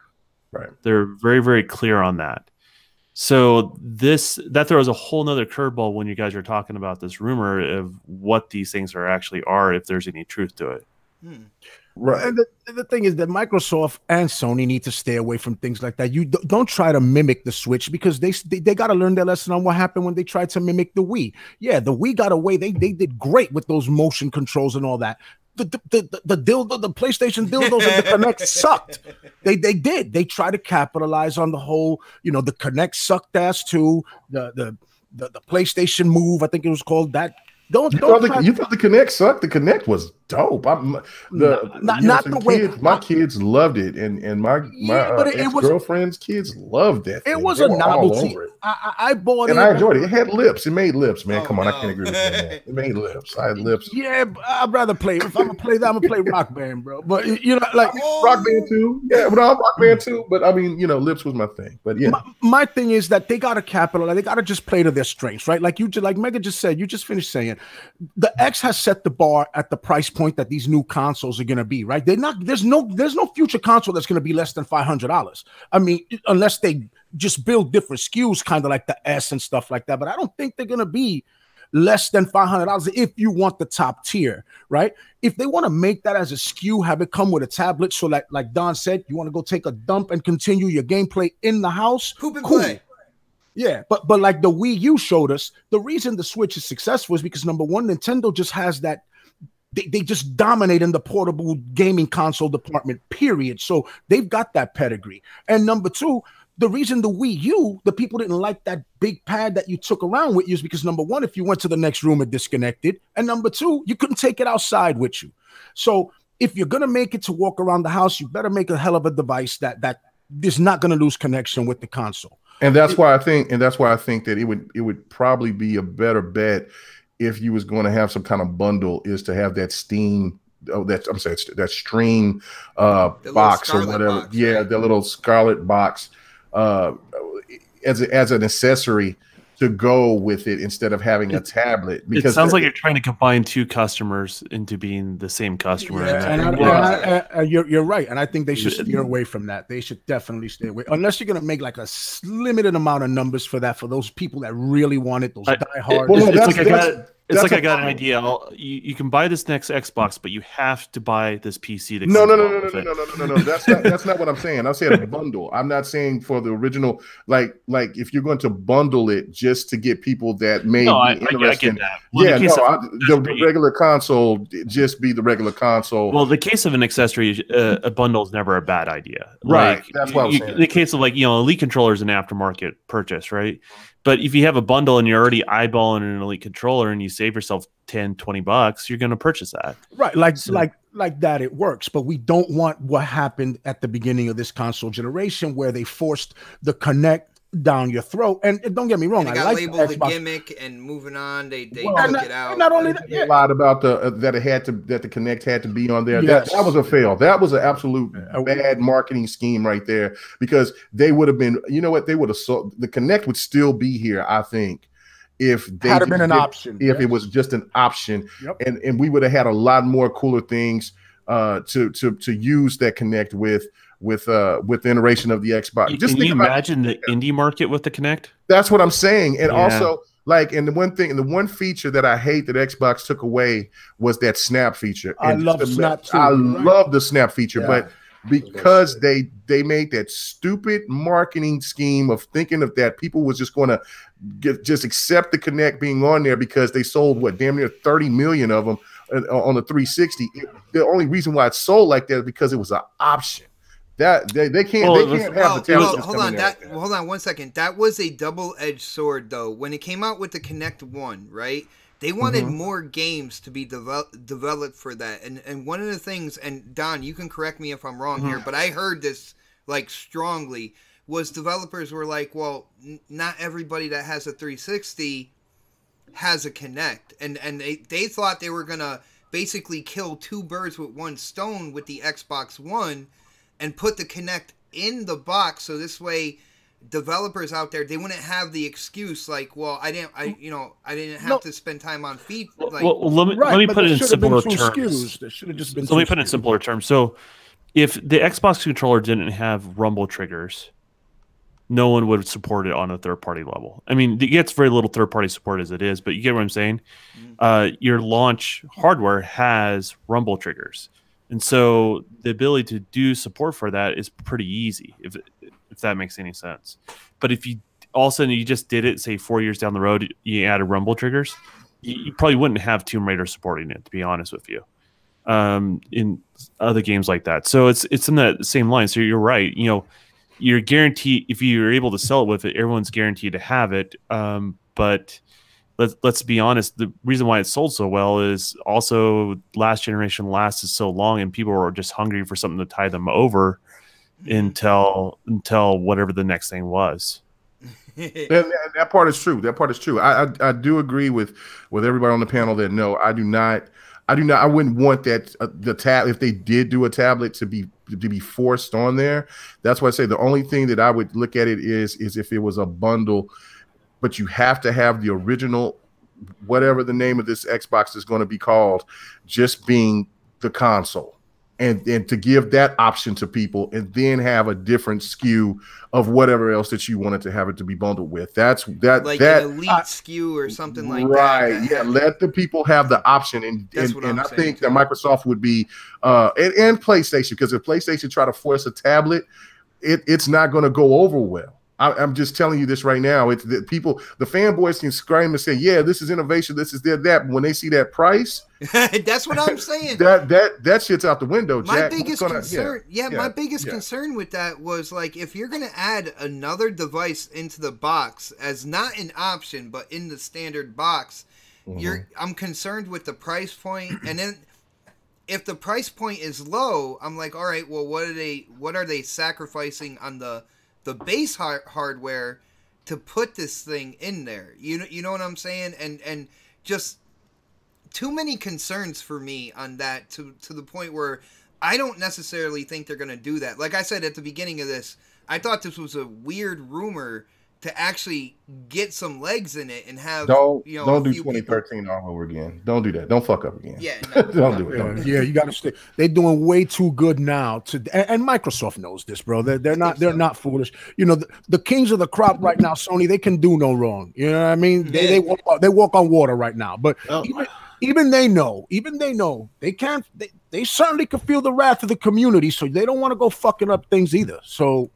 You know, you would think that, but with you saying that, let's go into the next topic, which would be Sony ID name changes, man. Sony has put in where you can actually change your ID into a beta for testers on the PS4, and they're saying that the option will be out there for PlayStation gamers to change their IDs in 2019. Now, what I want to talk about with this whole thing is, first of all, the price point that they're talking about, and then some kind of weird cautionary kind of like tales here. Some weird kind of like stipulations. Yeah, some weird beard in this, right? Because check this out. With the ID, at least in the testing phase, they say that games after April 1st of 2018 are compatible with a name change. But before that date, they say most of, or a big selection of the most played games on the PS4 are compatible. But they're also saying that some games and applications will not be compatible with an ID, or if you're from Xbox, a gamer tag change, which that is so weird to me. I don't know. Yo, let's go, Knox. What do you think about this? Have you ever heard anything where if you change your gamer tag or something like that, there will be certain stipulations with certain games? Like, I thought they would. I didn't even think that was possible, bro. Yo, it's so weird. Yeah. Xbox has been allowing you to do this for so long with no issues whatsoever that I didn't even think that could possibly happen. And in my opinion, if Sony didn't get this 100% right, they should just not even do this beta. You know, the people, Sony fans and Sony players have been dealing with being, you know, Sizzle McGiggles for whatever time. For whatever extended period of time they've had that name. They can go with it a little longer. You know, wait iron that shit out, get it fixed, get it taken care of where it doesn't interfere with any games, because then that brings up another concern. If it's interfering with games, what about if I own a massive library of videos and TV shows and things of that nature, you know, all my downloadable content? If I'm not going to have full access to this just because I want to change my name, number one, I'm not going to risk it. Number two, Sony shouldn't even put this beta out there. Get it fixed, you know, do it right, and then move forward. Okay, I got you, man. Like, dude, I think you were scratching your head as much as I was when this whole thing came out, and they were saying how, you know, certain games, certain applications are not compatible. Before, I know K Mego is doing the sound effects and everything like that, and I do want to hear your opinion. I want to hear what the Don says about this. Maybe you have a little more insight, but I would think that in order to do a name change, they would go back into like the foundation of PSN and kind of code it differently, so this way you are able to change your ID. Like, what do you think's going on here, man? I'm sorry, I was just looking at the there's a Twitter handle for the worst PSN names out there. Oh no. There's got one that reminds me of bot. Yeah, one's Daddy Vape, Forever Teabag, 12-inch. I'm not going to finish the rest of it. Man, I'm saying long hair, Fat Boy Jiggles. Yo, these people, I mean, let them. I mean, Scatman Tony. I mean, that guy's got to be able to change his name. Let these guys change their name. As far as that's concerned, look, I mean, people make bad decisions as adults, as youth. You know, there's a reason why you're a child. You don't pick out your own name, and then all of a sudden it's okay when you pick out a gamer tag. Sometimes it's a learning process, and you got to be able to give your gamers the opportunity to change that as they grow up. And realistically, you know, it's even more important now because your library is tied to your gamer tag, your account, in regards to that. So your gamer tag, it becomes more valuable to those people because of that. And so, you know, you can't do anything about and like, I'm not going to criticize them for what they couldn't do before, right? Like, okay, they screwed up on their network in such a way that you can't change it for the older stuff. I can't even tell you why their network's like that. That sounds so crazy to me. But going forward, it doesn't mean we can't fix it for going forward. And let's just give them the option as those gamers. I think for making them wait though that long, I don't think they should charge them for like the first. Well, first one's free. First one's free. Yeah, I think that's a bad move. But outside of that, like, as my concern is if it's gonna cost me not being able to play my games, you know what I mean? That's my. You'll still be able to play your games. It's just your older gamer tag will show up. Oh, all right. The older games. Now, do you know that for sure? Because like, dude, that's why it's in the beta stage right now. So that's why I say if you're having problems playing your older games, it allows you to switch back to it, and then you can do that. But I think they're trying to just work out all those kinks right now in the beta stage, and get it taken care of. Because I'm gonna tell you, there was an issue that my brother experienced. Right, his PS3. This is in the PS3 days. His PS3 just burnt out. Right, that's it. It got fried. Right. And he has a ton of content. He's a big PlayStation guy. That's his thing. That's his platform of choice. He went and bought a new console.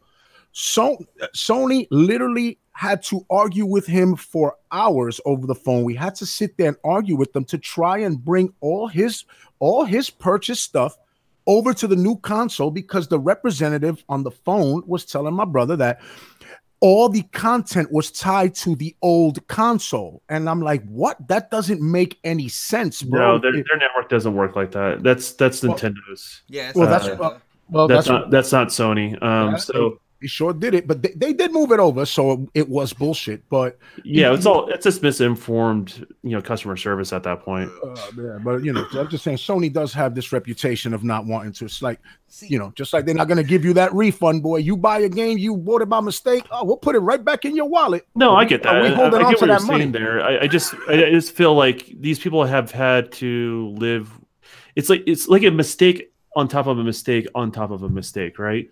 Like, hold on one second, Don. I gotta say something here, because you're talking about, oh, your old gamer tag will just go up. Like, I'm hearing things about when you buy things digitally, there is a chance, and it might be a slight chance, that you would get locked out of your game because it's not registering to that name. Exactly, and that's why in the beta form they're letting you go back and forth. Yeah, they'll let you, like, you yourself manually go back to your old gamer tag if that's going on.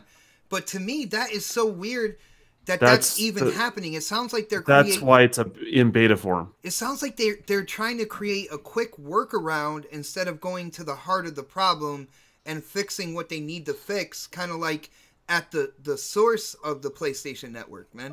Yeah, I don't know if maybe it's just the way it's set up, that it's never really going to be what we want it to be. In regards to that, you know, ideally, like, here's what I would like. This is where we're at. It's not prime time for it yet.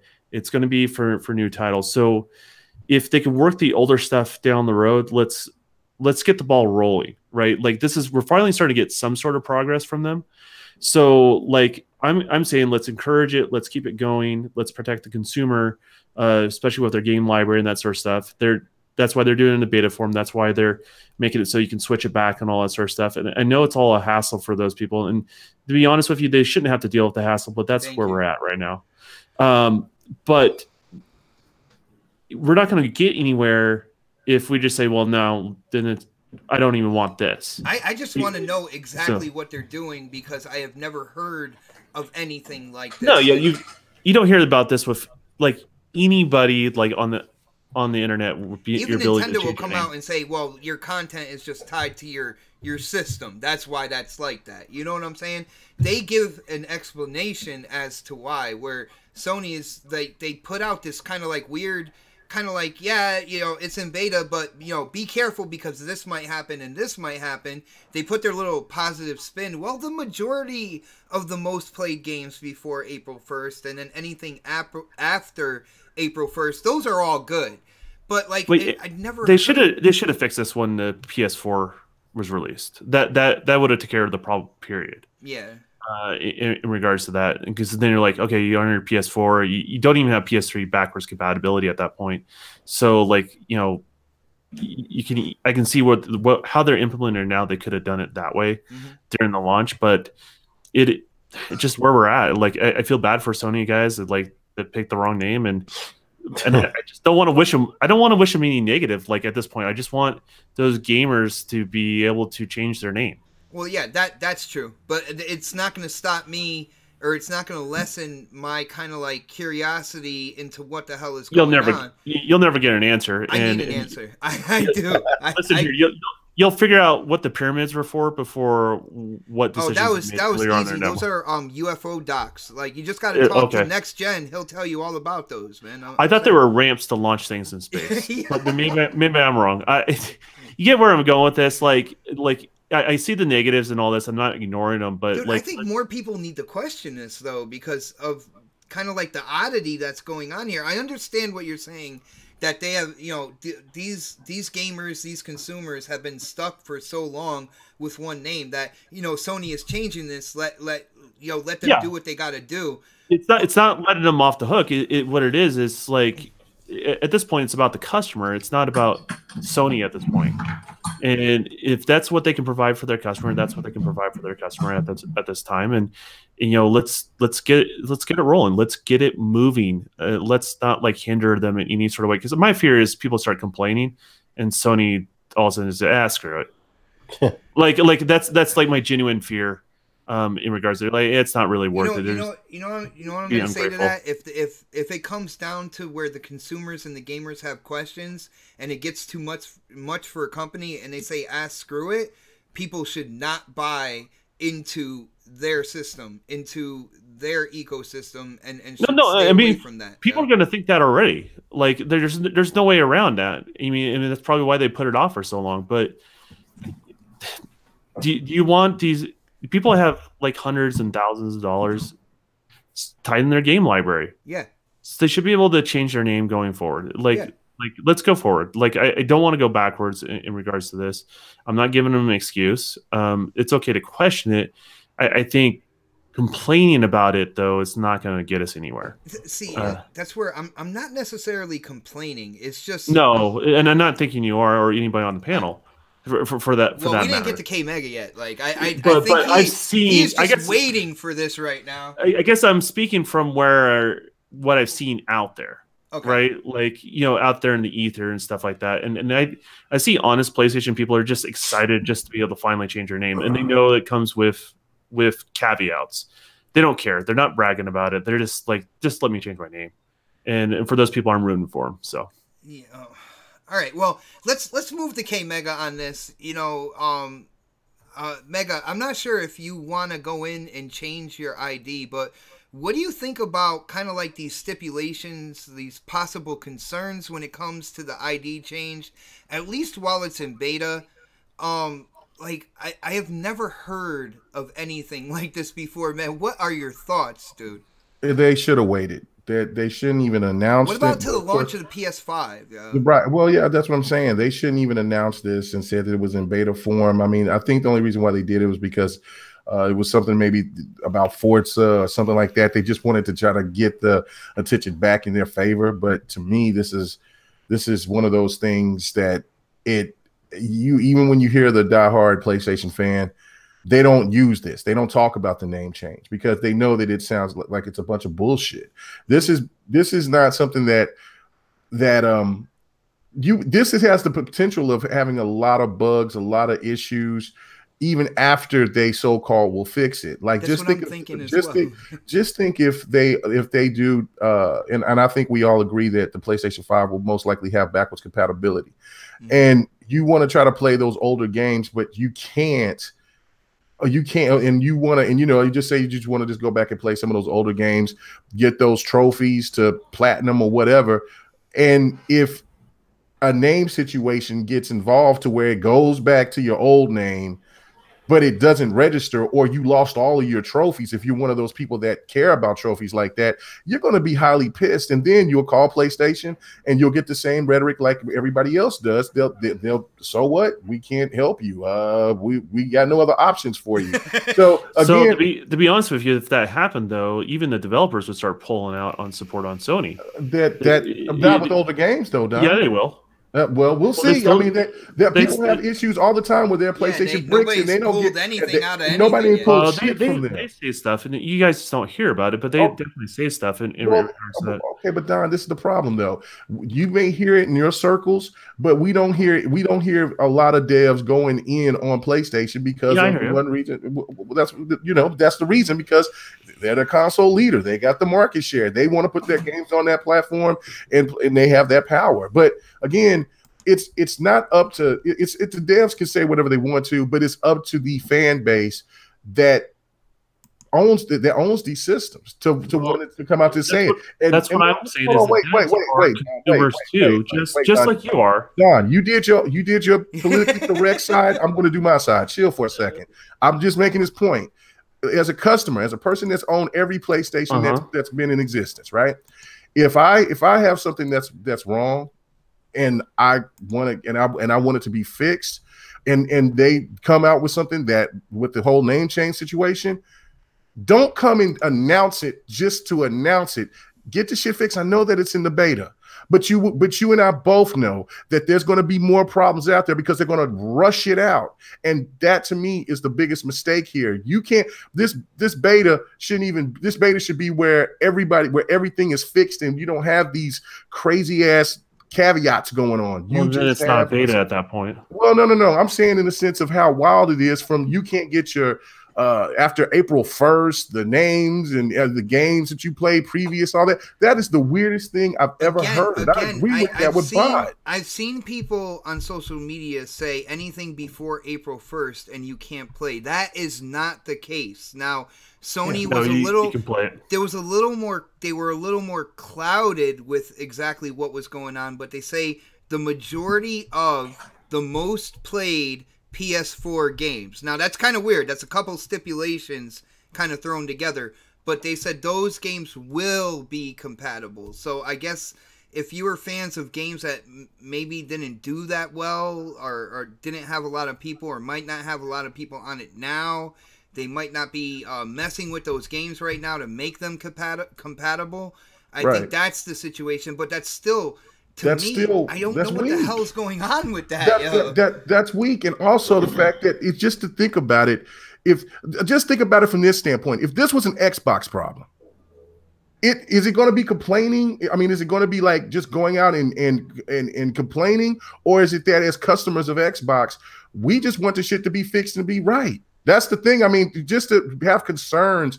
I mean, you don't hear me saying, "Oh, the hell with PlayStation, the rest in piss." You don't hear me saying that. You just hear me saying, "Look, don't come announce it like it's a bit like this is the next thing next to bread, and the bread is fucking molded." Don't do this. I mean, you got to have something going on here to where you can make your audience or your fans happy. This is making people more confused. Yeah, I know. You see what I'm saying? That's all I'm saying. I'm not, it's a good thing that the name changes is happening, but they should have waited and not just bring it out just to bring it out, because we know why they just brought it out, because they wanted to try to take away. If they're coming out in 2020, if their new system is coming out in 2020, wouldn't that have been a great thing to promote with new hardware? Oh yeah, and by the way, the thing that you have been waiting for so long, here you go. They could have done a private testing of it on the PS4 just to get everything kind of stable, because I don't think like the system like architecture is going to be that different, or the foundations of a PSN are going to change that much. The problem waiting for the PS5 is then you have more game library tied to the older gamer tag. That's what it's least sounding like, the way they set up their network. So the longer they wait in this situation, the longer they prolong or make the problem worse. Yeah, but my thing is now, why like Xbox said, why don't they do it in a more controlled atmosphere and work out the kinks, as opposed to announcing it now broken? Had Microsoft announced something like this, trust me, man, the backlash would be out. Yeah, we hear it all the time with betas with Xbox too. That's the thing is, let's compare betas to betas.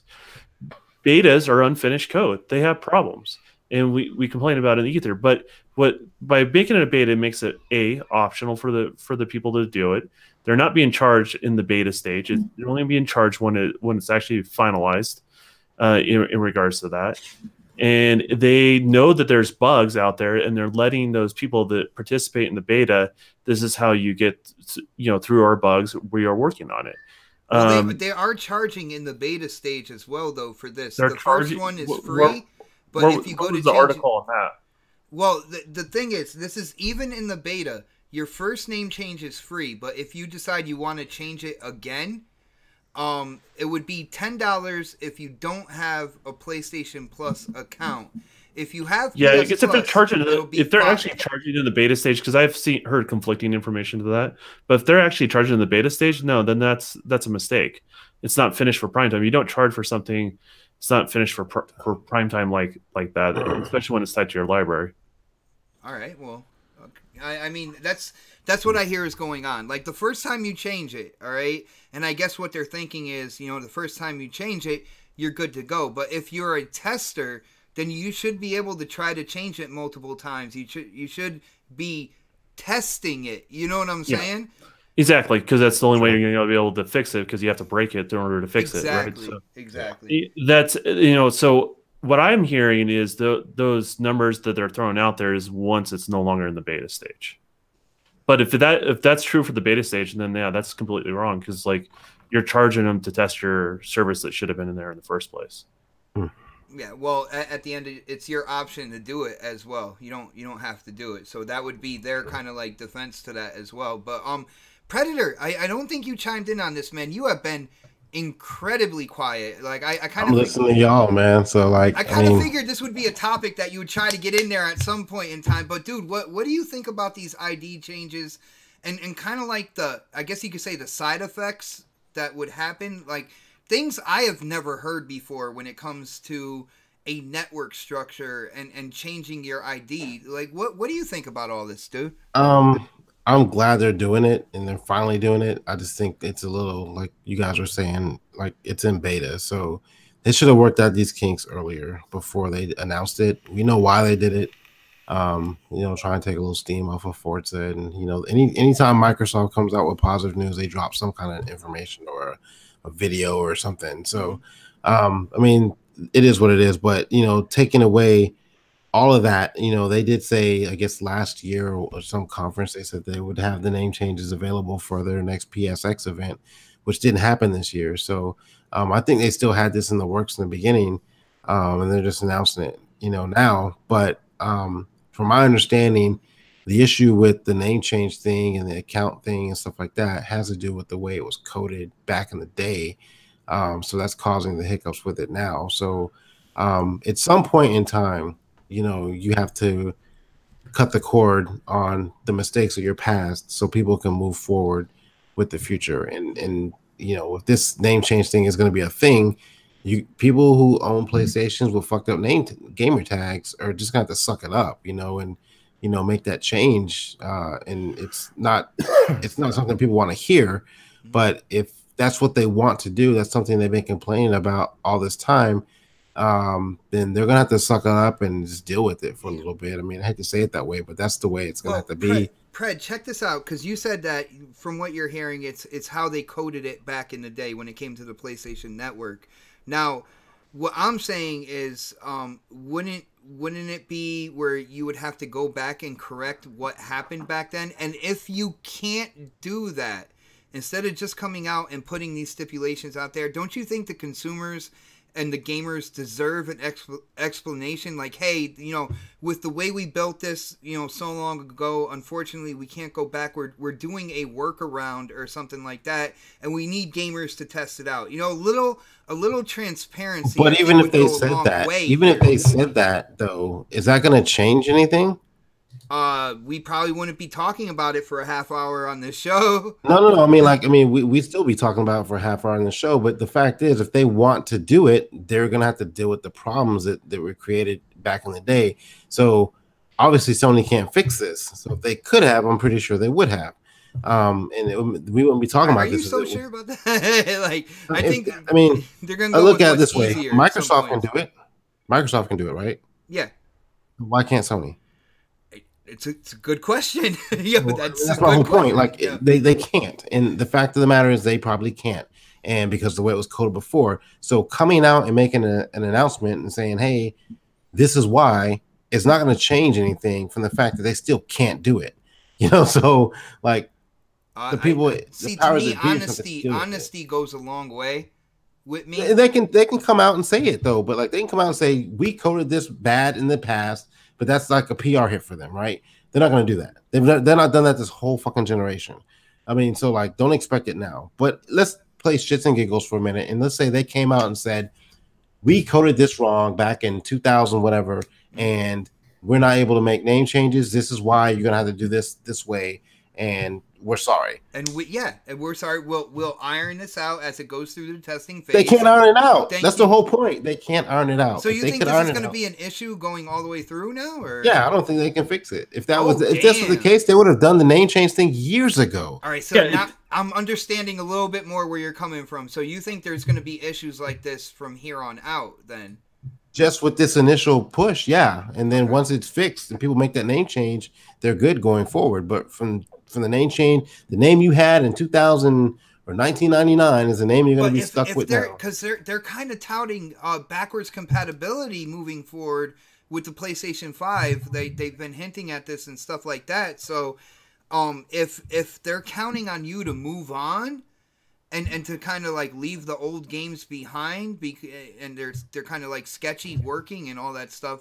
Unless they can come up with a way, unless they can come up with a way where they can, somehow tweak your old gamer tag to, or I don't know, I think something happened back in the day where if you're able to prove that you had this back in the day, your purchases.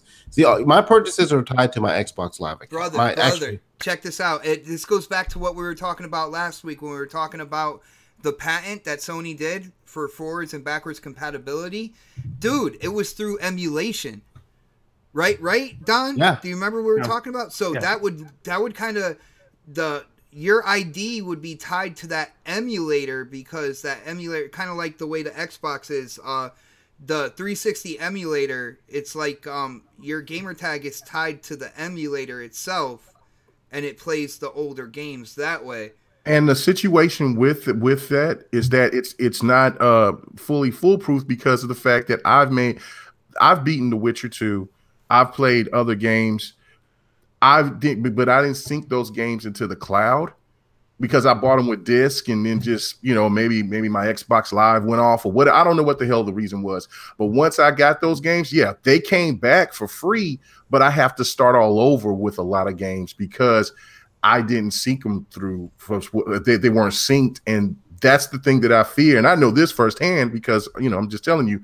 But if I got those situations happening with me with some of my Xbox 360 games, what do you think is going to happen with the PlayStation people if they're going backwards compatible with certain PlayStation 3 games?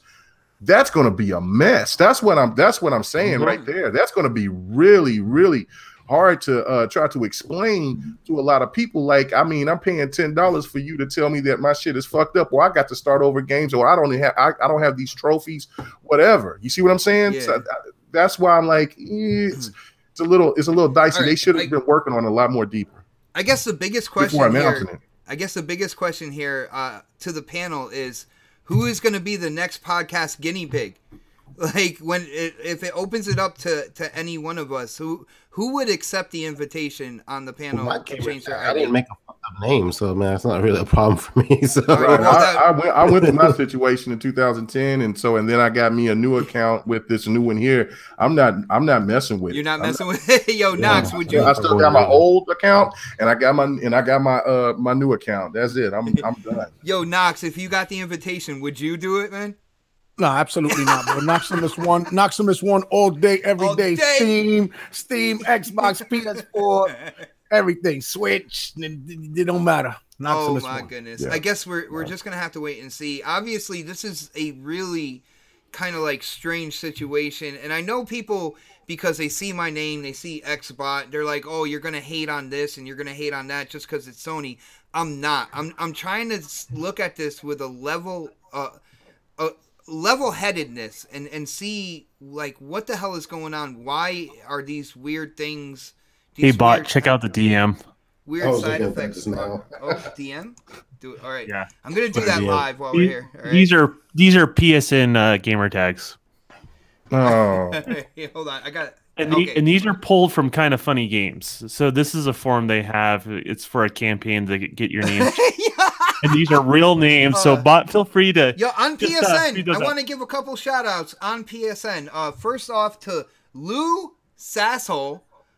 Would definitely love to give a shout out to you. My best wiener. Nice. My bent 12, 13-year-old. You could tell.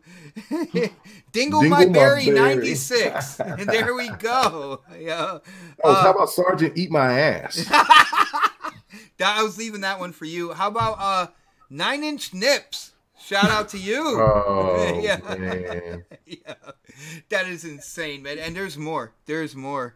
There's some that we just can't see on the show. Yeah, no. They're that bad. And they got through. They got through, kind of like, to be on the PlayStation Network. That's incredible. Well, guys, we went 10 minutes over 9 o'clock. I know the gamers got a game. I say we just wind down this show.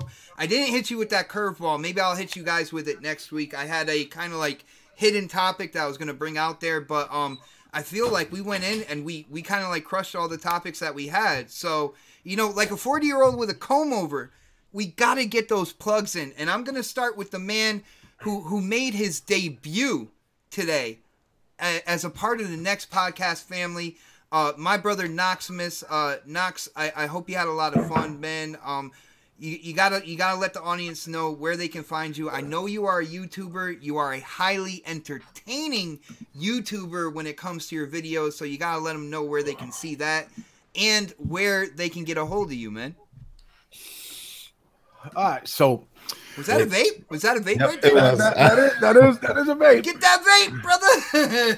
It's the goody good. Yes, sir. But No, seriously, yo, it was great to be, here, and now that I'm, part of the panel, you guys, excellent panel here, man, great members. I'm honored to be here, bro, again, man, and to join the next podcast family, man. That's first and foremost. You guys can find me at In Knox We Trust. That's my YouTube channel. Come on down and check that out. I am going to be putting content out there more frequently. I try to do like maybe, a show a week, or maybe, try to move. Dude, he had content regularly until he met me. Like, I know that. That's true. And then, I still got stuff going on here in my personal life, just getting, some rearrangements done and stuff like that. So, just bear with it, guys. And the content is coming, man, because I really want to get it out there. I'm definitely excited to be a member of the next podcast. That's, and I'm glad to be here, man. And that's where you guys can find me, man. Knoxximus1 and Knox We Trust. Come check it out.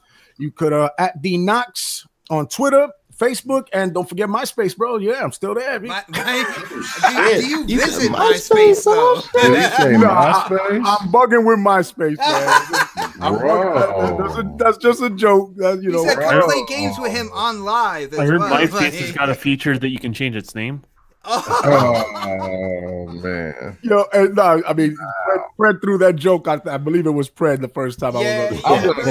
I'm gonna go check and see if MySpace is still open, man. It is. It's mostly for like grunge bands in Seattle now for some reason. But, yo, check this out, guys. I made it easy as usual. In the description below, we have the Twitter handles and the YouTube channels for everybody on the panel, including Knox. I did put that in there as well. So definitely go and check out his channel. Follow him on Twitter. Hit him up with a lot of tweets. Make sure that he stays on Twitter. Otherwise, he just veers off into Facebook. MySpace land. No,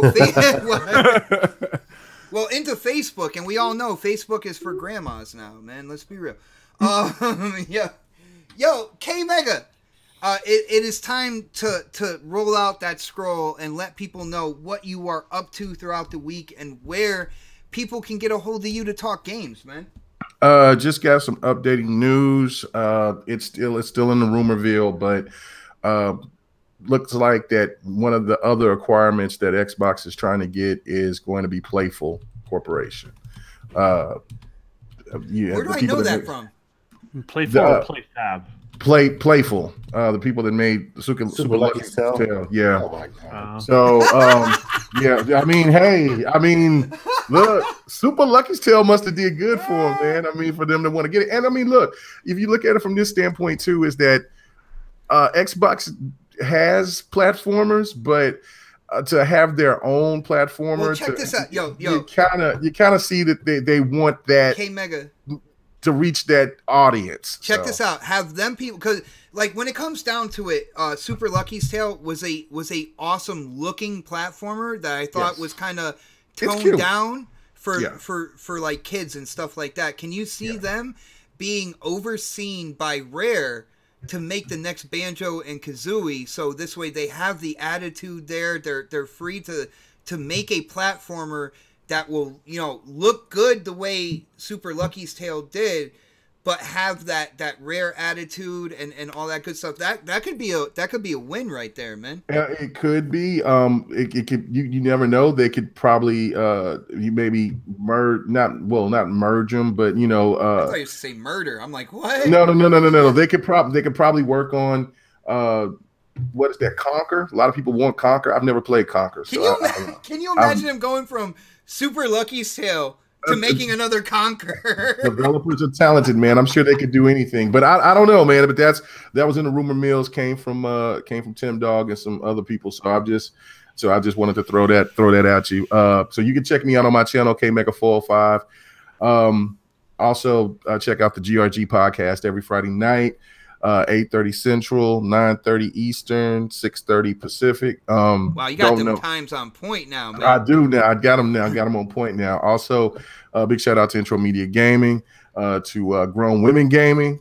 You know what I'm saying? Got to represent the ladies. And BGST and here, man. And I think we'll be doing a Dev and the Gamer next week, Wednesday. Shoot. So So get ready for that, and thank you guys for hanging out with us as always.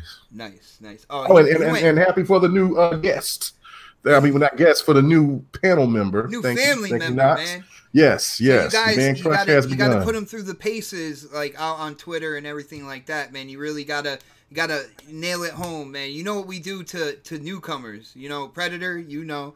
I know. Dark Optimus out there. He knows, man. We got to put him through the gauntlet per se. All right, man. Yeah. All right, yo, Predator. Speaking of, man, why don't you let people know what you're up to? I know you've been working a lot and everything like that, but you still make it to the chats or whatnot. Do you have anything going on this week? And where can people go to talk games with Predator H2Os, man? I did breakfast with Boom on Friday. Me and Z are gonna do a one-on-one here pretty soon. Hold on, you and Z?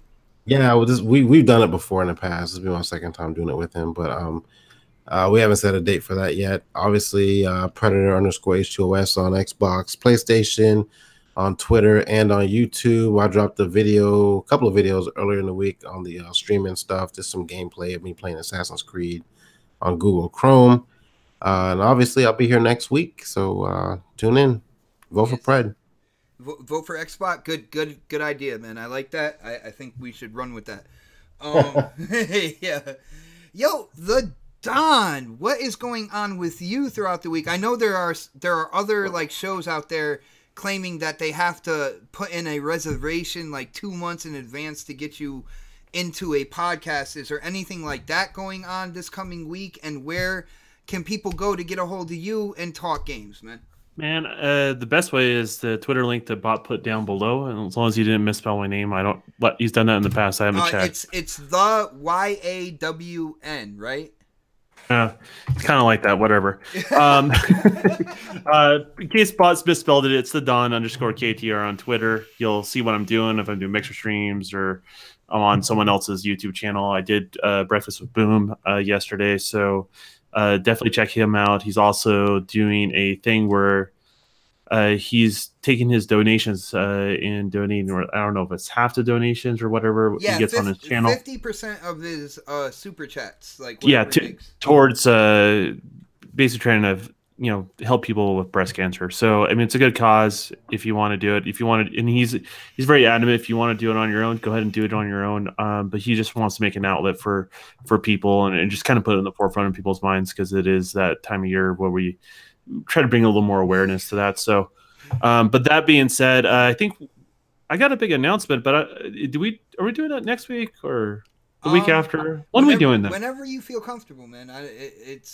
We'll go whenever you go. Well, me and Bot we'll figure that out. So the only way to really know what that big announcement is to tune here every Saturday. Yes. For next podcast, it's gonna be some big changes. I don't want anyone thinking anything negative with the big changes that are gonna possibly happen, but it's all good news, and it's actually ultimately good news for everybody that watches our channel as well. Nice. It may not seem like it at the time. So, but I think that I said enough, and let's go. Nice, brother. Nice. Yeah, huge shout out to everybody who hangs out with us. Huge supporters of this channel, of this show. You guys are the reason why we come together every Saturday to give you the most informative, most entertaining podcast we can possibly do. And your support has meant everything to us. It is Saturday night. The Gamers Got a Game. And I will let you know that the gameplay poll is live right now. You just go to Twitter, go to @xbot448. It is pinned right to the top. You'll see it right in the beginning. And vote for who you thought had the best gameplay for, can you believe this, guys? Episode 110. We are moving, people. We are going places. We are climbing that ladder, yeah. But like I said, Saturday night, the Gamers Got a Game. I got to get that controller in my hands. Thank you guys so much for coming out and hanging out with us in prime time on Saturday night.